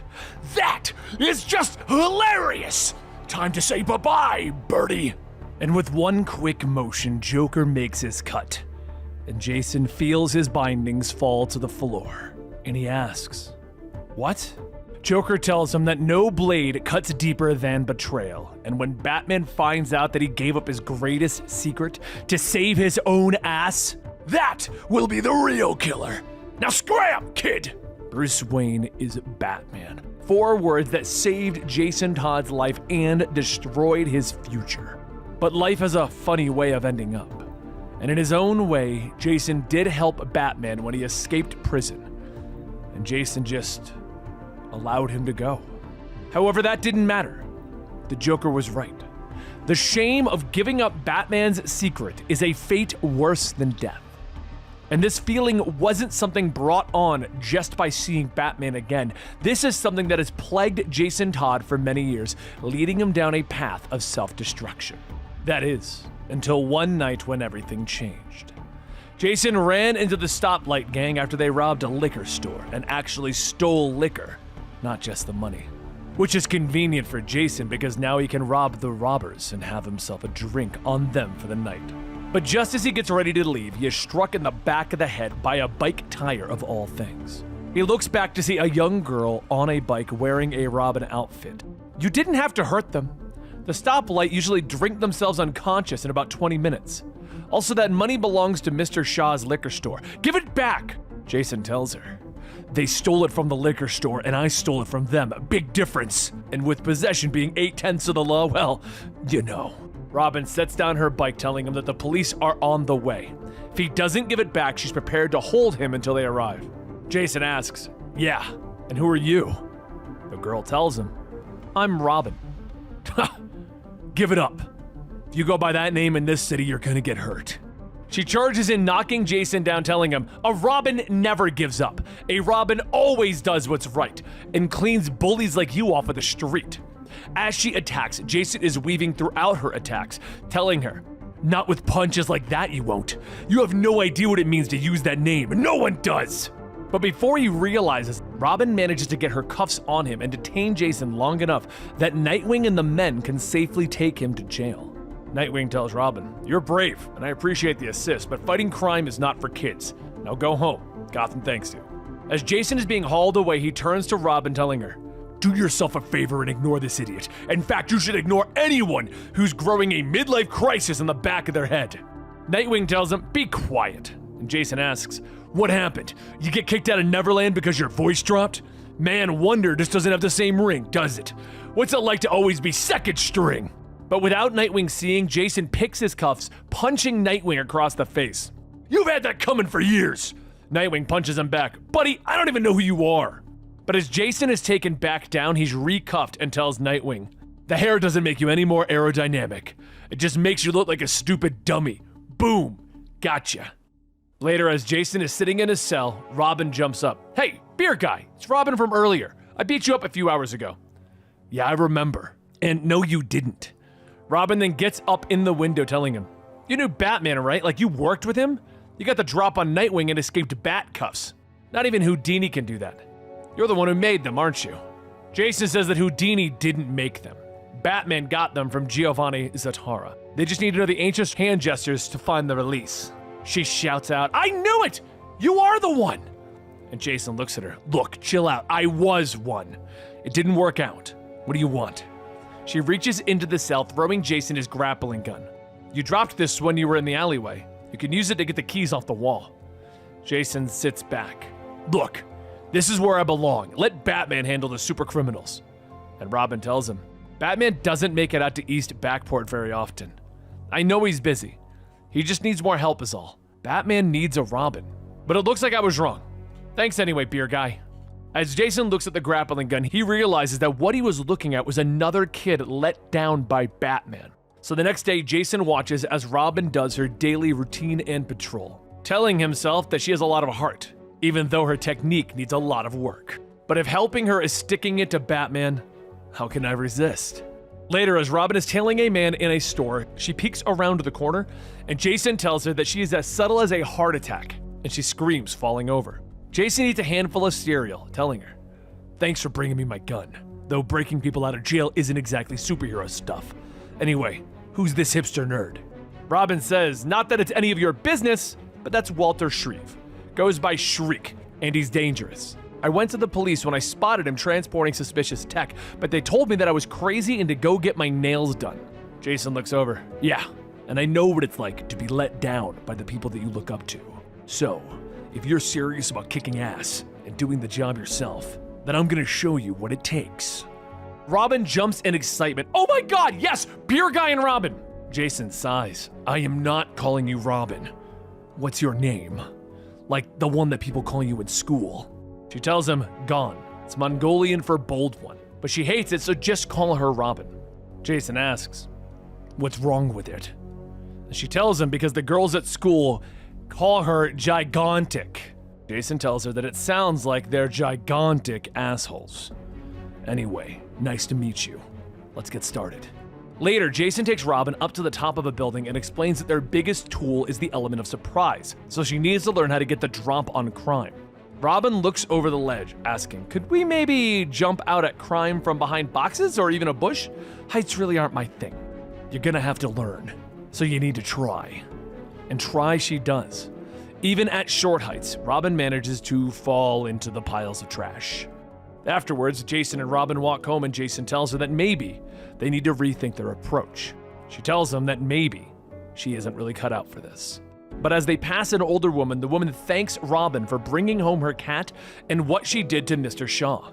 She's a real hero. She sighs. Yeah, trash girl to the rescue. And Jason says, you really do help out a lot, don't you? And Robin says that it's nothing that really makes a difference, not like you and Batman. How can I ever feel like a real Robin if I can't even do basic?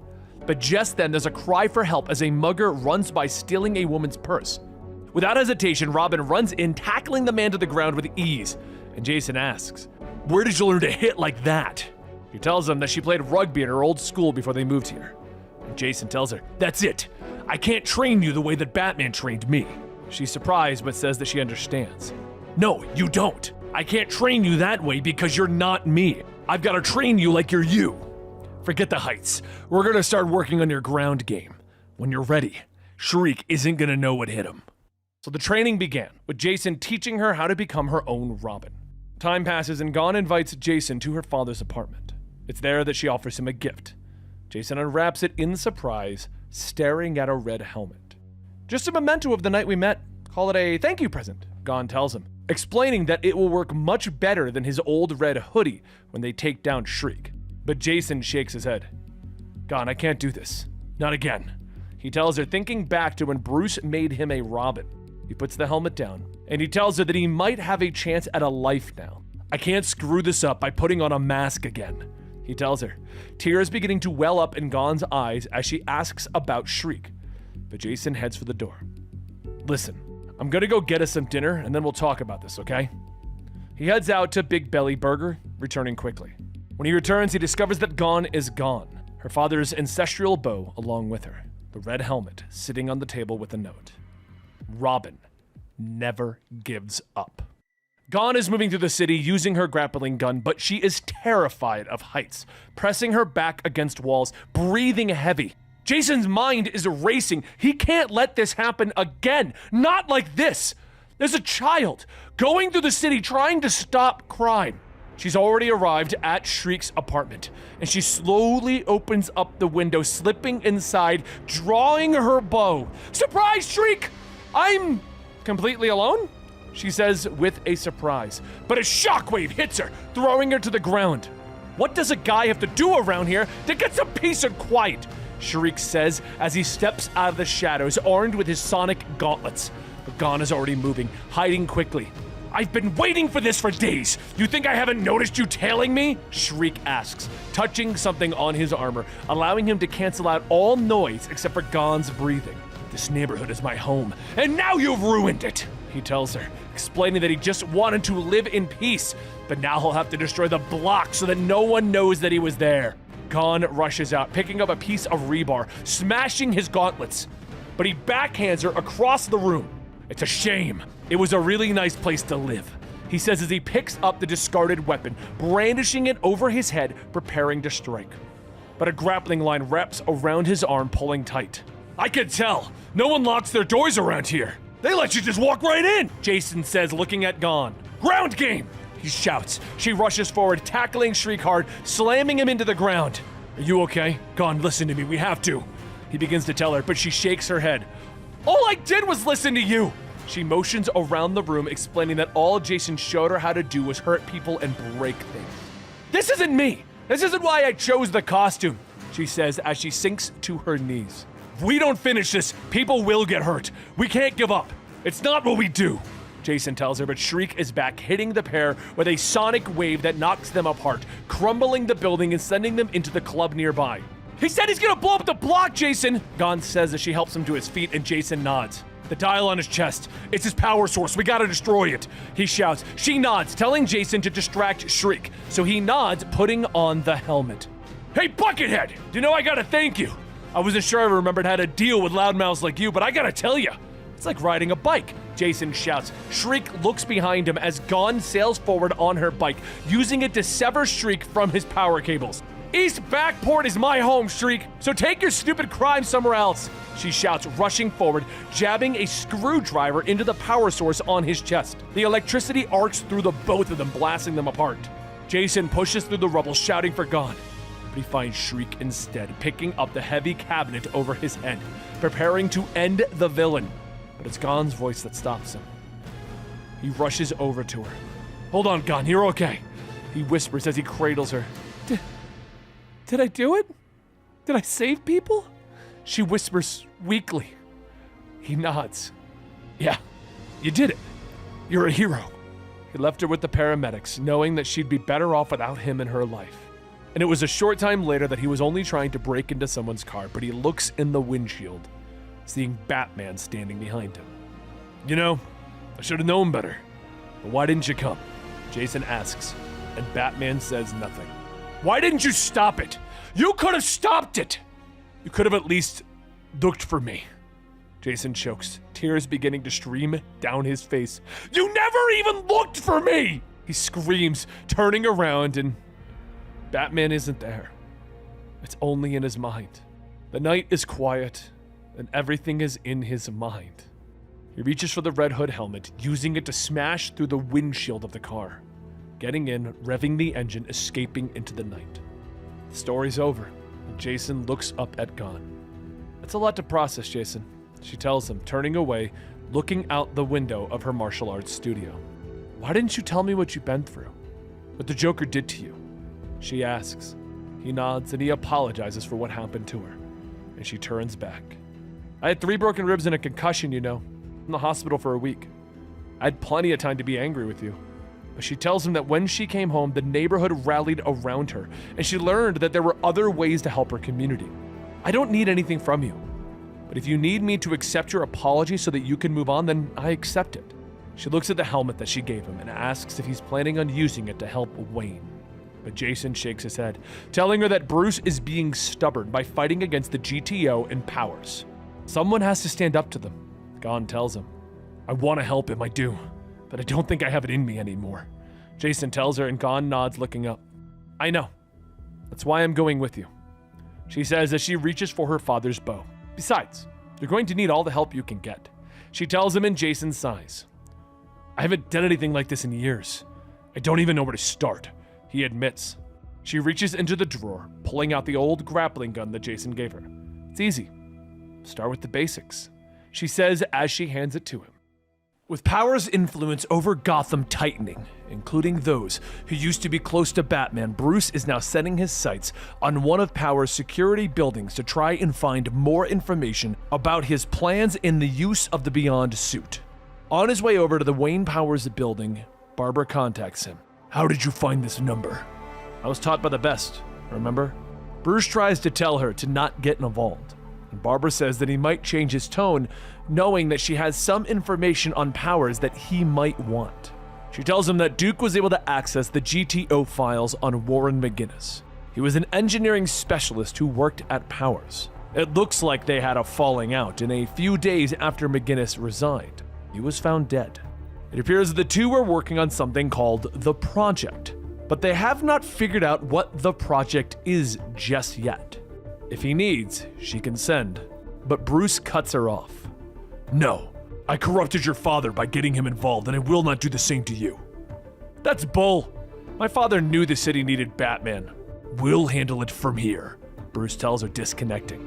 But as he does, Duke, who's in the Robin outfit next to him, asks, So who's we?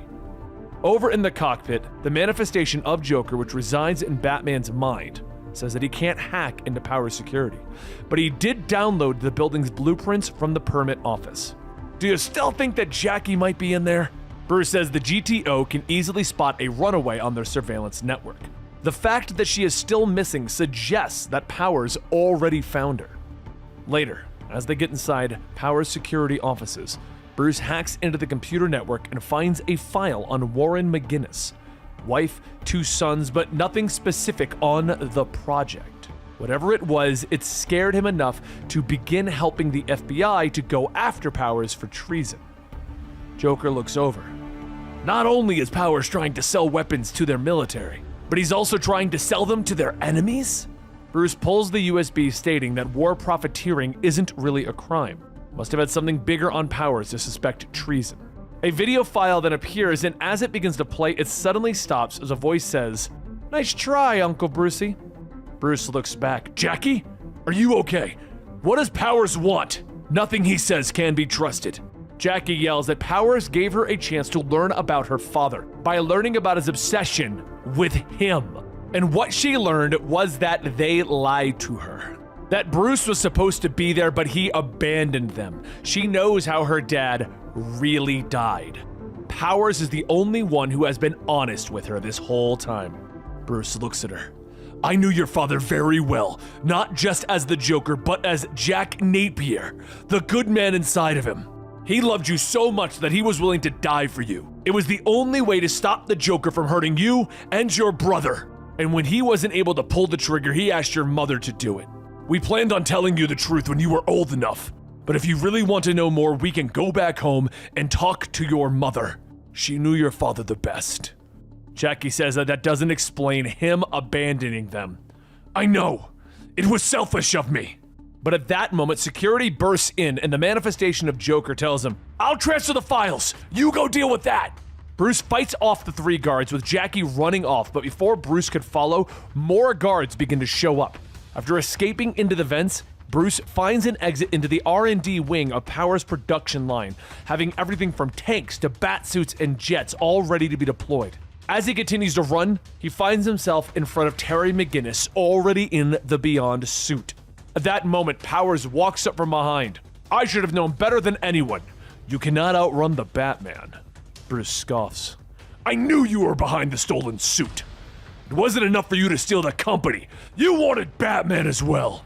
Powers laughs. Batman belongs to me just as much as you. How many grappling hooks did I provide you over the years? How many batarangs did I sharpen?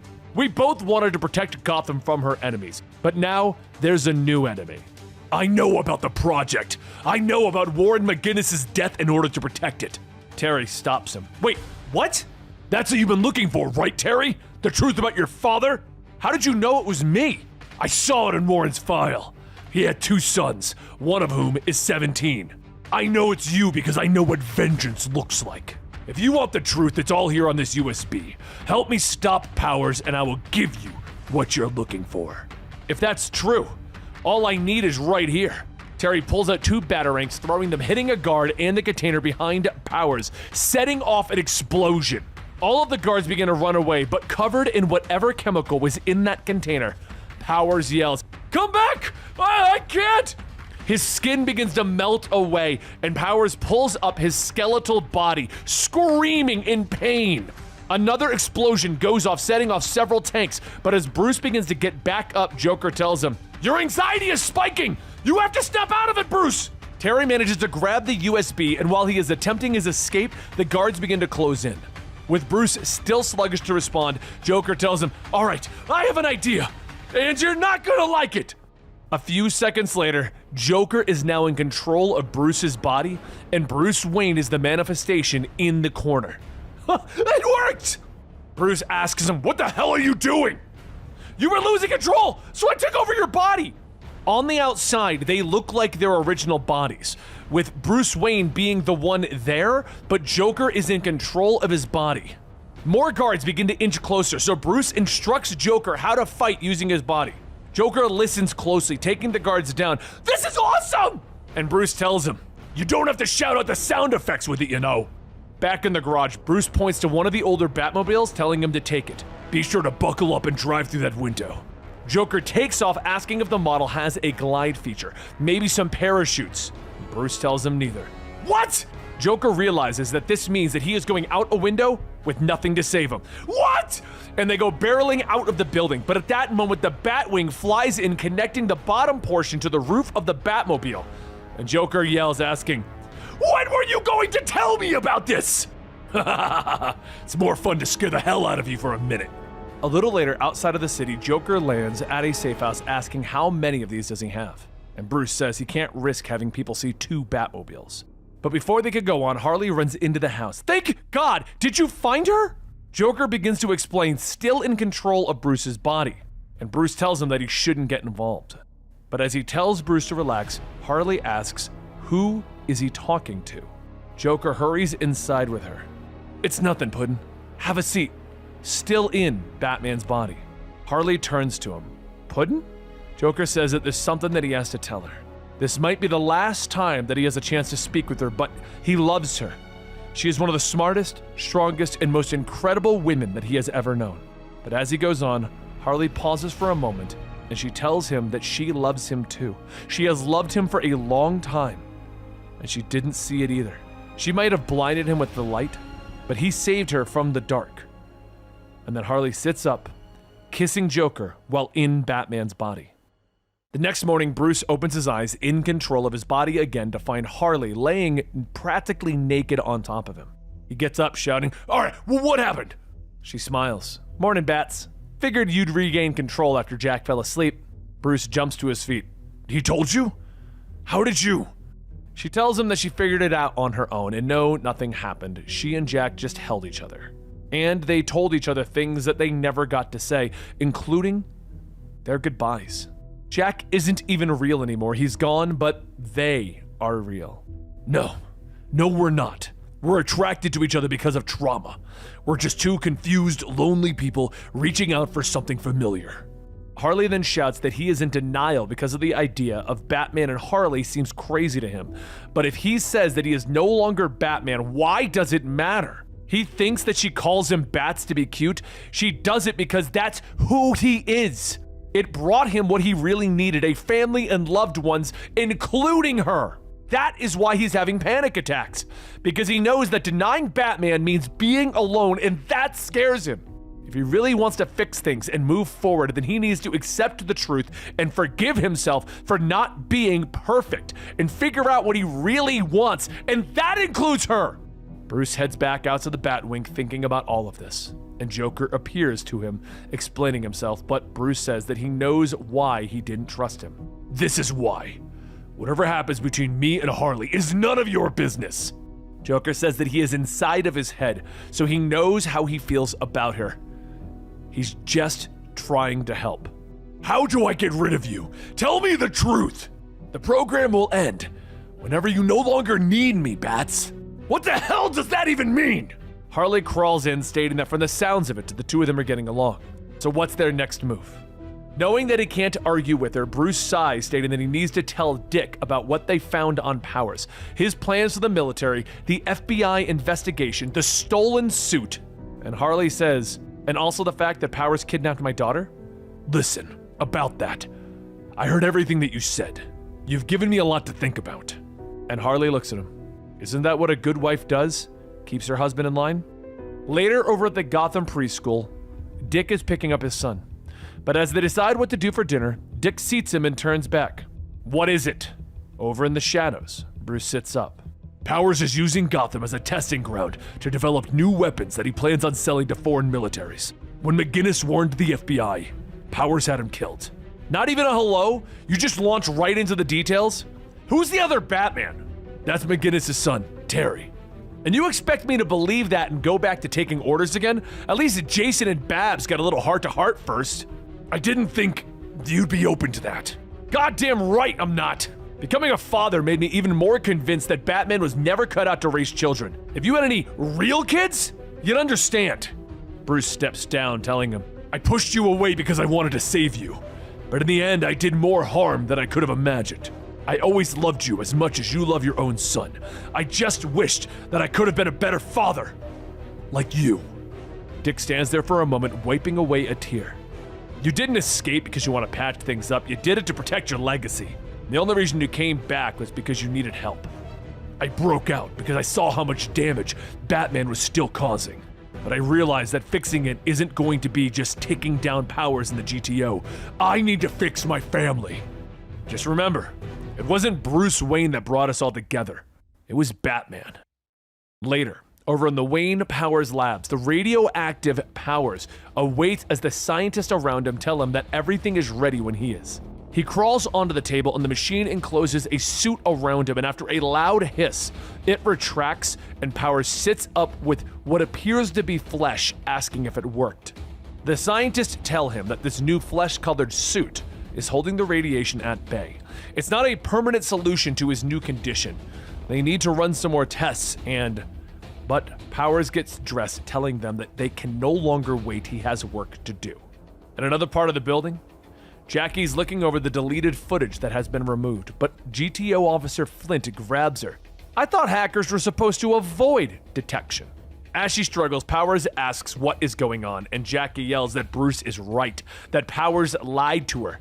Flint says the little girl found security footage that was deleted yesterday. She knows about McGinnis, the FBI file, and everything. Powers looks at his tablet, stating that it looks like she also finished updating their system. Now, they can find Bruce and Terry. Go ahead and lock her up for now. We may need a hostage. But while this is going on, Dick folds his arms asking what is going on, and Powers tells him that they found Jackie sneaking around one of the hangars. Officer Flint was making an arrest. Jackie yells out, "That's a lie!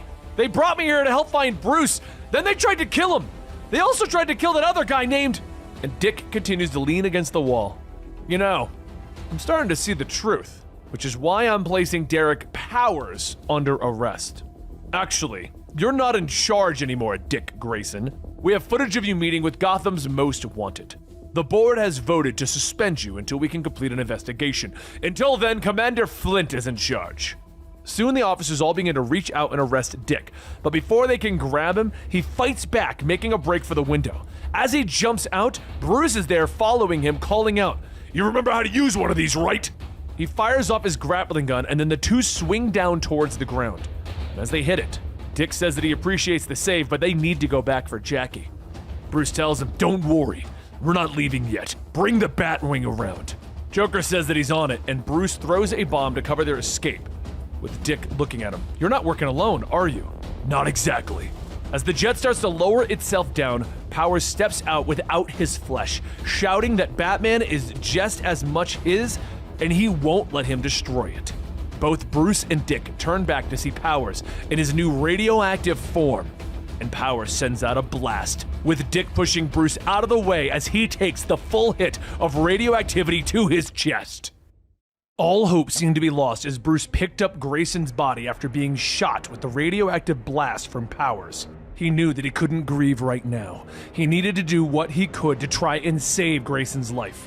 He climbs into the Batmobile, telling the Joker to get them out of here.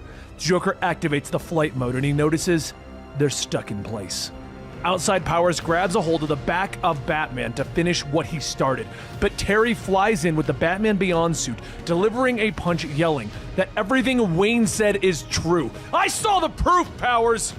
Powers begins to pick himself up, telling him, "As I said before, there will always be setbacks when there's innovation.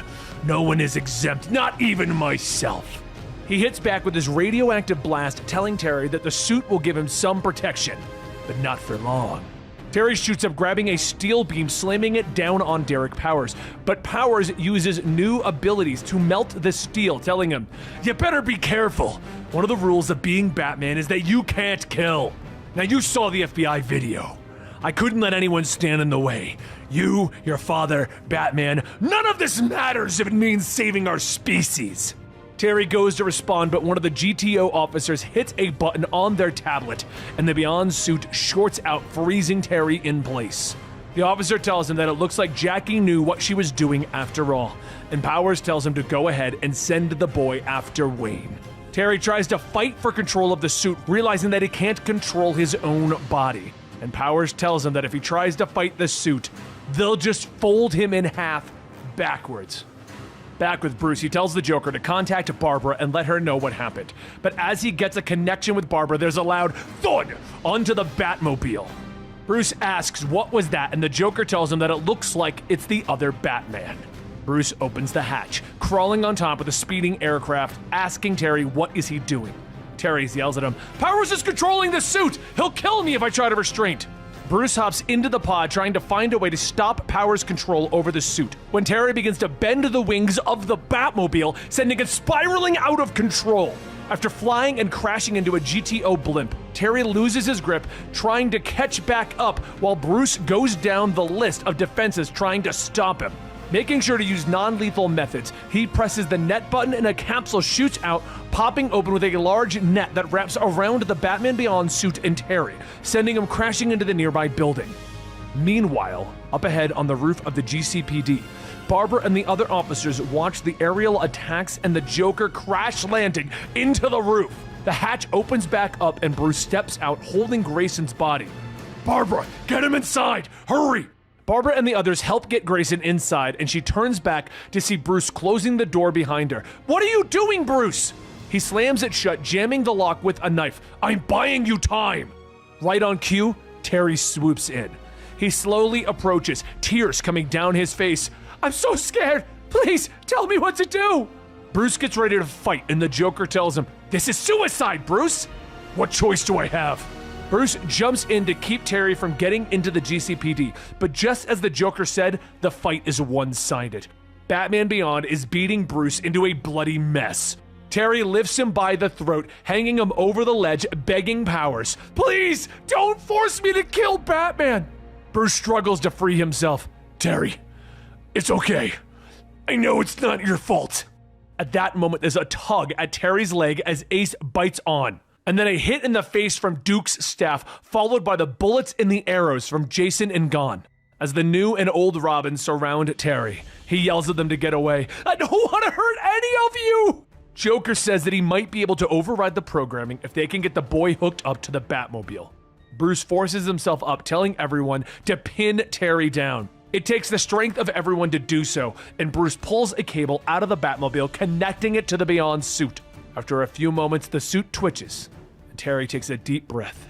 "Whatever you guys did, it worked. Thank you." Don't thank me. Thank that guy over there. Suddenly, everyone turns to see the Joker celebrating his victory. He begins to shout praises for Batman and the family, and then stops and realizes what's going on. "Wait, you can all see me now? How?" However, inside the medical wing, Barbara opens up the door as her son Jimmy runs in shouting, "Daddy!" Grayson sits up in his bed, and Barbara rushes over telling him that she thought she'd lost him. Grayson hugs his family again. Barbara steps back telling him that she is so sorry, she should have never left. Grayson tells her that it's okay. He should have never said those things. Barbara then says that she loves them both so much.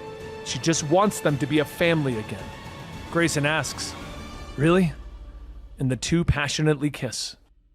A little while later, everyone has had a moment to breathe, and they regroup, and the topic of the Beyond suit comes up into question. Terry yells that the suit belongs to him and they're not taking it away from him, and Barbara says the suit belongs to Bruce. Terry just stole it. As all of the former Robins begin to argue that Terry hasn't earned it, Joker steps in stating, "Hey, I can just keep an eye on him. And with the suit's holographic projector activated, I can talk directly to Jackie, my daughter." Bruce listens to everyone's arguments and makes a decision. Terry's going to keep the suit. He always thought that Batman had to work alone. Getting people involved, especially young people, was out of the question, until the day that Jason forced his hand. He taught him that Batman was better if it was shared. They're all here because they aren't normal kids. They've all had trauma, and that's what brought them together and made them a family. The hesitation and the doubt that they are feeling when they look at Terry is exactly how he felt when he looked at them. So if they are really committed to what this Bat family stands for, then accept that embracing someone like Terry is a part of the deal. At that moment, Harley pulls up on her bike. "So glad to hear you're taking on new members. So what's the plan?" As everyone is gathered, including the GCPD and the few members of the GTO that broke away from Powers, Bruce begins to go over the plan to attack the Wayne Powers building. They're going to split into 4 groups. Team 1 will be the GCPD. Barbara says that she already notified the FBI of the kidnapping, stolen files, and the risk of national security. Bruce turns to Jason and Grayson, stating that they will be Team 2. They will take the flying Batmobile and create a diversion while he sneaks in through the back. Team 3 will be Gon and Duke. They'll be helping the GCPD however they can, and finally, Team 4 will be himself, Terry, and Harley. They'll break in from below where the building connects to the old submarine station. Once everyone knows their roles, they all begin to head out, with the Joker yelling, "Oh, are we hero walking? If this is a movie, this would all be in slow motion." Terry asks, why is there a holographic projector in the suit? And Bruce says it was to confuse enemies by projecting multiple Batmen. Harley says that the Joker is the only thing keeping Powers from taking over Terry's body again, so it looks like he's going to have to deal with a little sidekick. Within moments, the attack on the Wayne Powers building is underway, Barbara leading the charge on the ground as Gon and Duke offer their support and Jason and Grayson are offering air support. Before long, the area becomes an all-out war zone with helicopters, bat wings, and tanks all firing at one another. Inside of the building, Powers watches as he slowly loses his foothold on the situation, and he decides that it's time to bring out the Batmechs. Flynn says that they haven't finished testing them yet. They can't guarantee the safety of their own men, but Powers ignores the warning, activating them. In the lower levels, and quite literally crashing into the place, Bruce, Harley, and Terry jump out of the Batmobile, and Joker says, "You know, we should have brought the tumbler instead. The tumbler would have survived that." "Yeah, but the tumbler doesn't exactly float. We could have just used the launch feature and crossed the bridge." Harley takes out her hammer, knocking a guard. "Jack, that's enough. Bruce doesn't tell you how to Joker, and you don't tell Bruce how to be Batman. Now make yourself useful and find our daughter. Right. Joker hurries over to the terminal, stating that it looks like she's in a cell near the top floor. Bruce asks what else can he find, and Joker asks, do you want the good news or the bad news, Bats? And unanimously, everyone says the bad news. Well, let's start with the good. The GCPD have crossed the bridge and they're taking on the GTO, while Dick and Jason crash landed and survived on the 39th floor. Okay, so what's the bad, Jack? The Batmechs. The Batmechs that we saw in the hangar, they've been activated. Bruce grabs Harley and fires his grappling hook. Perfect. And he flies up. On the 39th floor, Jason and Grayson keep track of how many guards they've taken out with points when Grayson says, you know, it's not really fair that you're using guns. And speaking of, when the hell did you start that? Bruce has a thing against guns, remember? At that moment, one of the guards gets up opening fire, and Bruce jumps in, knocking him out. He's right, Jason, but we're gonna talk about that later. Seconds later, an explosion goes off, sending everyone to the ground. But it's even more damaging to Bruce. It blows out his eardrum. The blown out eardrums, the concussion. Bruce will recover, probably. But it was the anxiety that started to take over again. The Batmechs stormed in, grabbing Jason and Grayson, and Bruce was powerless to stop them in his current state. This was a different type of enemy. Nowhere to run and nowhere to fight except yourself. Which means that Harley was right. The whole time, Bruce has just been fighting with himself, fighting his true self, fighting becoming Batman. That's his anxiety, and there is no way that he can fight such a formidable opponent. So he needs to embrace it. Harley sees Bruce struggling with himself, and she reaches into her pouch and takes out a cowl. Bruce takes it, hesitating to put it on, knowing that if he does, it would mean that he was nearly truly free, and he let it die. No, this mask isn't something to run from. He decides that this mask is his salvation. The moment the mask is down, there is no more Bruce. Just a Batman. He's already acting by taking a batarang, jamming it into the mechs to short-circuit them. Before disposing of them, he turns back to Flint and fires the grappling hook into his shoulder, attaching it to a mech that he sent over the edge. As Flint is flung forward, Grayson then makes it known his stance against the GTO that he led all of these years by punching Flint in the face and ending the fight. Jason looks back at Bruce, telling him, I was wondering when we'd see you again. The victory is short-lived, as the Joker says that he would like to celebrate as much as everyone else, but there are a dozen mechs heading our way. Bruce looks back. Jack, take Terry and find Jackie. And Joker tells him, you can't do this without me. And Bruce reminds him that Batman always needed an amazing sidekick. Joker gets ready to leave and then stops. Wait, this is the first time that you called me Jack instead of... Forget it. Thank you, Bruce. Bruce scratches off the paint on his chest to reveal the bat symbol, and Joker jumps up and down, gasping, there it is! There it is! He's back! Terry begins to take off, bringing Joker to Jackie, but before getting farther, he's blasted out of the air by Powers. Terry gets back up and Powers sees the Joker. Well, I'll be damned! Are you some sort of computer program or something? Is that the reason I lost control of Terry? Actually, I'm not here to stop you, I'm here to make a deal, Powers. From one villain to another, let's be real, Batman has already won. It's time to cut your losses and run. The Beyond suit is your only means of escape. Let Jackie go, and it's yours. What about Terry? Just kill him! Terry realizes what's going on. You've got to be kidding me. You can take control of the suit using the tablet that Jackie designed. Just allow me to disconnect. Soon the Joker releases himself from the Beyond suit, but Powers then hits the button, and Terry continues to just stand there. Joker then appears on the tablet. Ha ha! It was a double cross! Classic bad guy twist! Smash the device, Terry! Without even needing to respond, Terry jumps forward, punching Powers so hard that his jaw flies off of his head, and he breaks the tablet in the process. All right, you're free, Terry. Take care of Powers while I go out and get Jackie. Terry walks over and Powers coughs. That's a lie. You're still being controlled. Not by me, not by Jack, but by Bruce and his antiquated idea of what Batman should be. Be your own version. Kill me. Start a legacy. One who is willing to protect Gotham by having the strength to eliminate enemies. Be a better version of Batman. The radiation begins to leak into the computer systems, and Terry pauses for a moment. No. Batman doesn't kill, and I will not tarnish what Bruce and the others have created. That's not you talking. It's Bruce. No. It's Batman. A few floors up, the guards go to check on Jackie after Powers gave them orders to kill her, and she just begins to laugh. One guard says, "See? She even has the creepy laugh." And the other guard asks her what's so funny. She folds her arms. "I'm just thinking of what my mother and uncle are going to do to you." And as if on cue, The tumbler smashes through the wall. "Perfect timing, Uncle!" The Joker is on the screen and tells her, "That's why the tumbler's the best! Hop in, kid! It's time for a father-daughter road trip!" Are you alive? Not exactly. I'm a sentient computer program that your father created and designed to help your uncle in case things hit the fan. And believe me, they've hit the fan. Now what I need you to do is use your hacking skills to hack into Power's robot army before they can kill everyone. It can be our first father-daughter activity! Jackie says actually their first activity was him showing her how to steal a car, assault 2 people, and then destroy millions of dollars in property damage. Ha! You get your sense of humor from my side. Down below, Bruce and the Bat family fend off the mechs as long as they can until everyone has their backs against the wall. Bruce puts himself in front of all of the lasers, telling everyone to stay behind him, and then all of the mechs begin to power down. Bruce asks what happened, and Harley says that Jack did it. Jackie runs out calling to Harley, and Harley hugs her. "Thank God you're all right." "Yeah, Dad saved me. He even drove me around in a Batmobile." "Good," Harley says as she tussles her hair. "That means that you've had closure and you can stop dressing like that, right?" "Mom!" As everyone enjoys the moment of peace, they look around asking where Jack even went.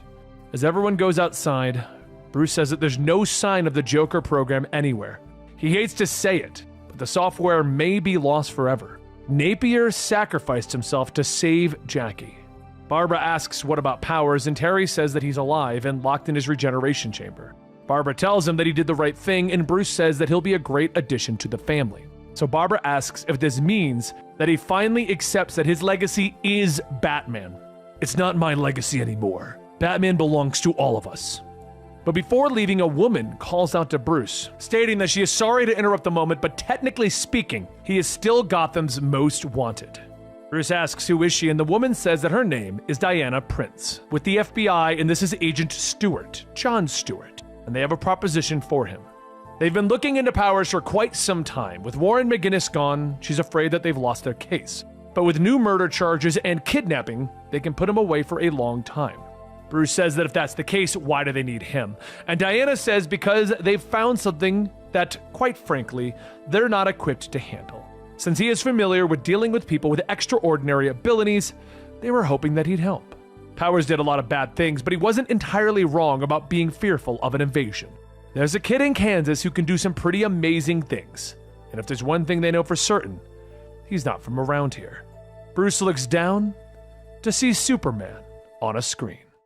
I hope you guys enjoyed the Batman the White Knight trilogy. If you want more Batman the White Knight, there's actually 2 spin-off stories I have yet to cover. Batman the Harley Quinn White Knight storyline, and then there's a Batman Joker's Kids White Knight storyline. So if you want those, let me know in the comments down below, and we can add more to the story. Overall, I hope you guys enjoyed today's video, and thank you for your support, and I'll see you next time right here.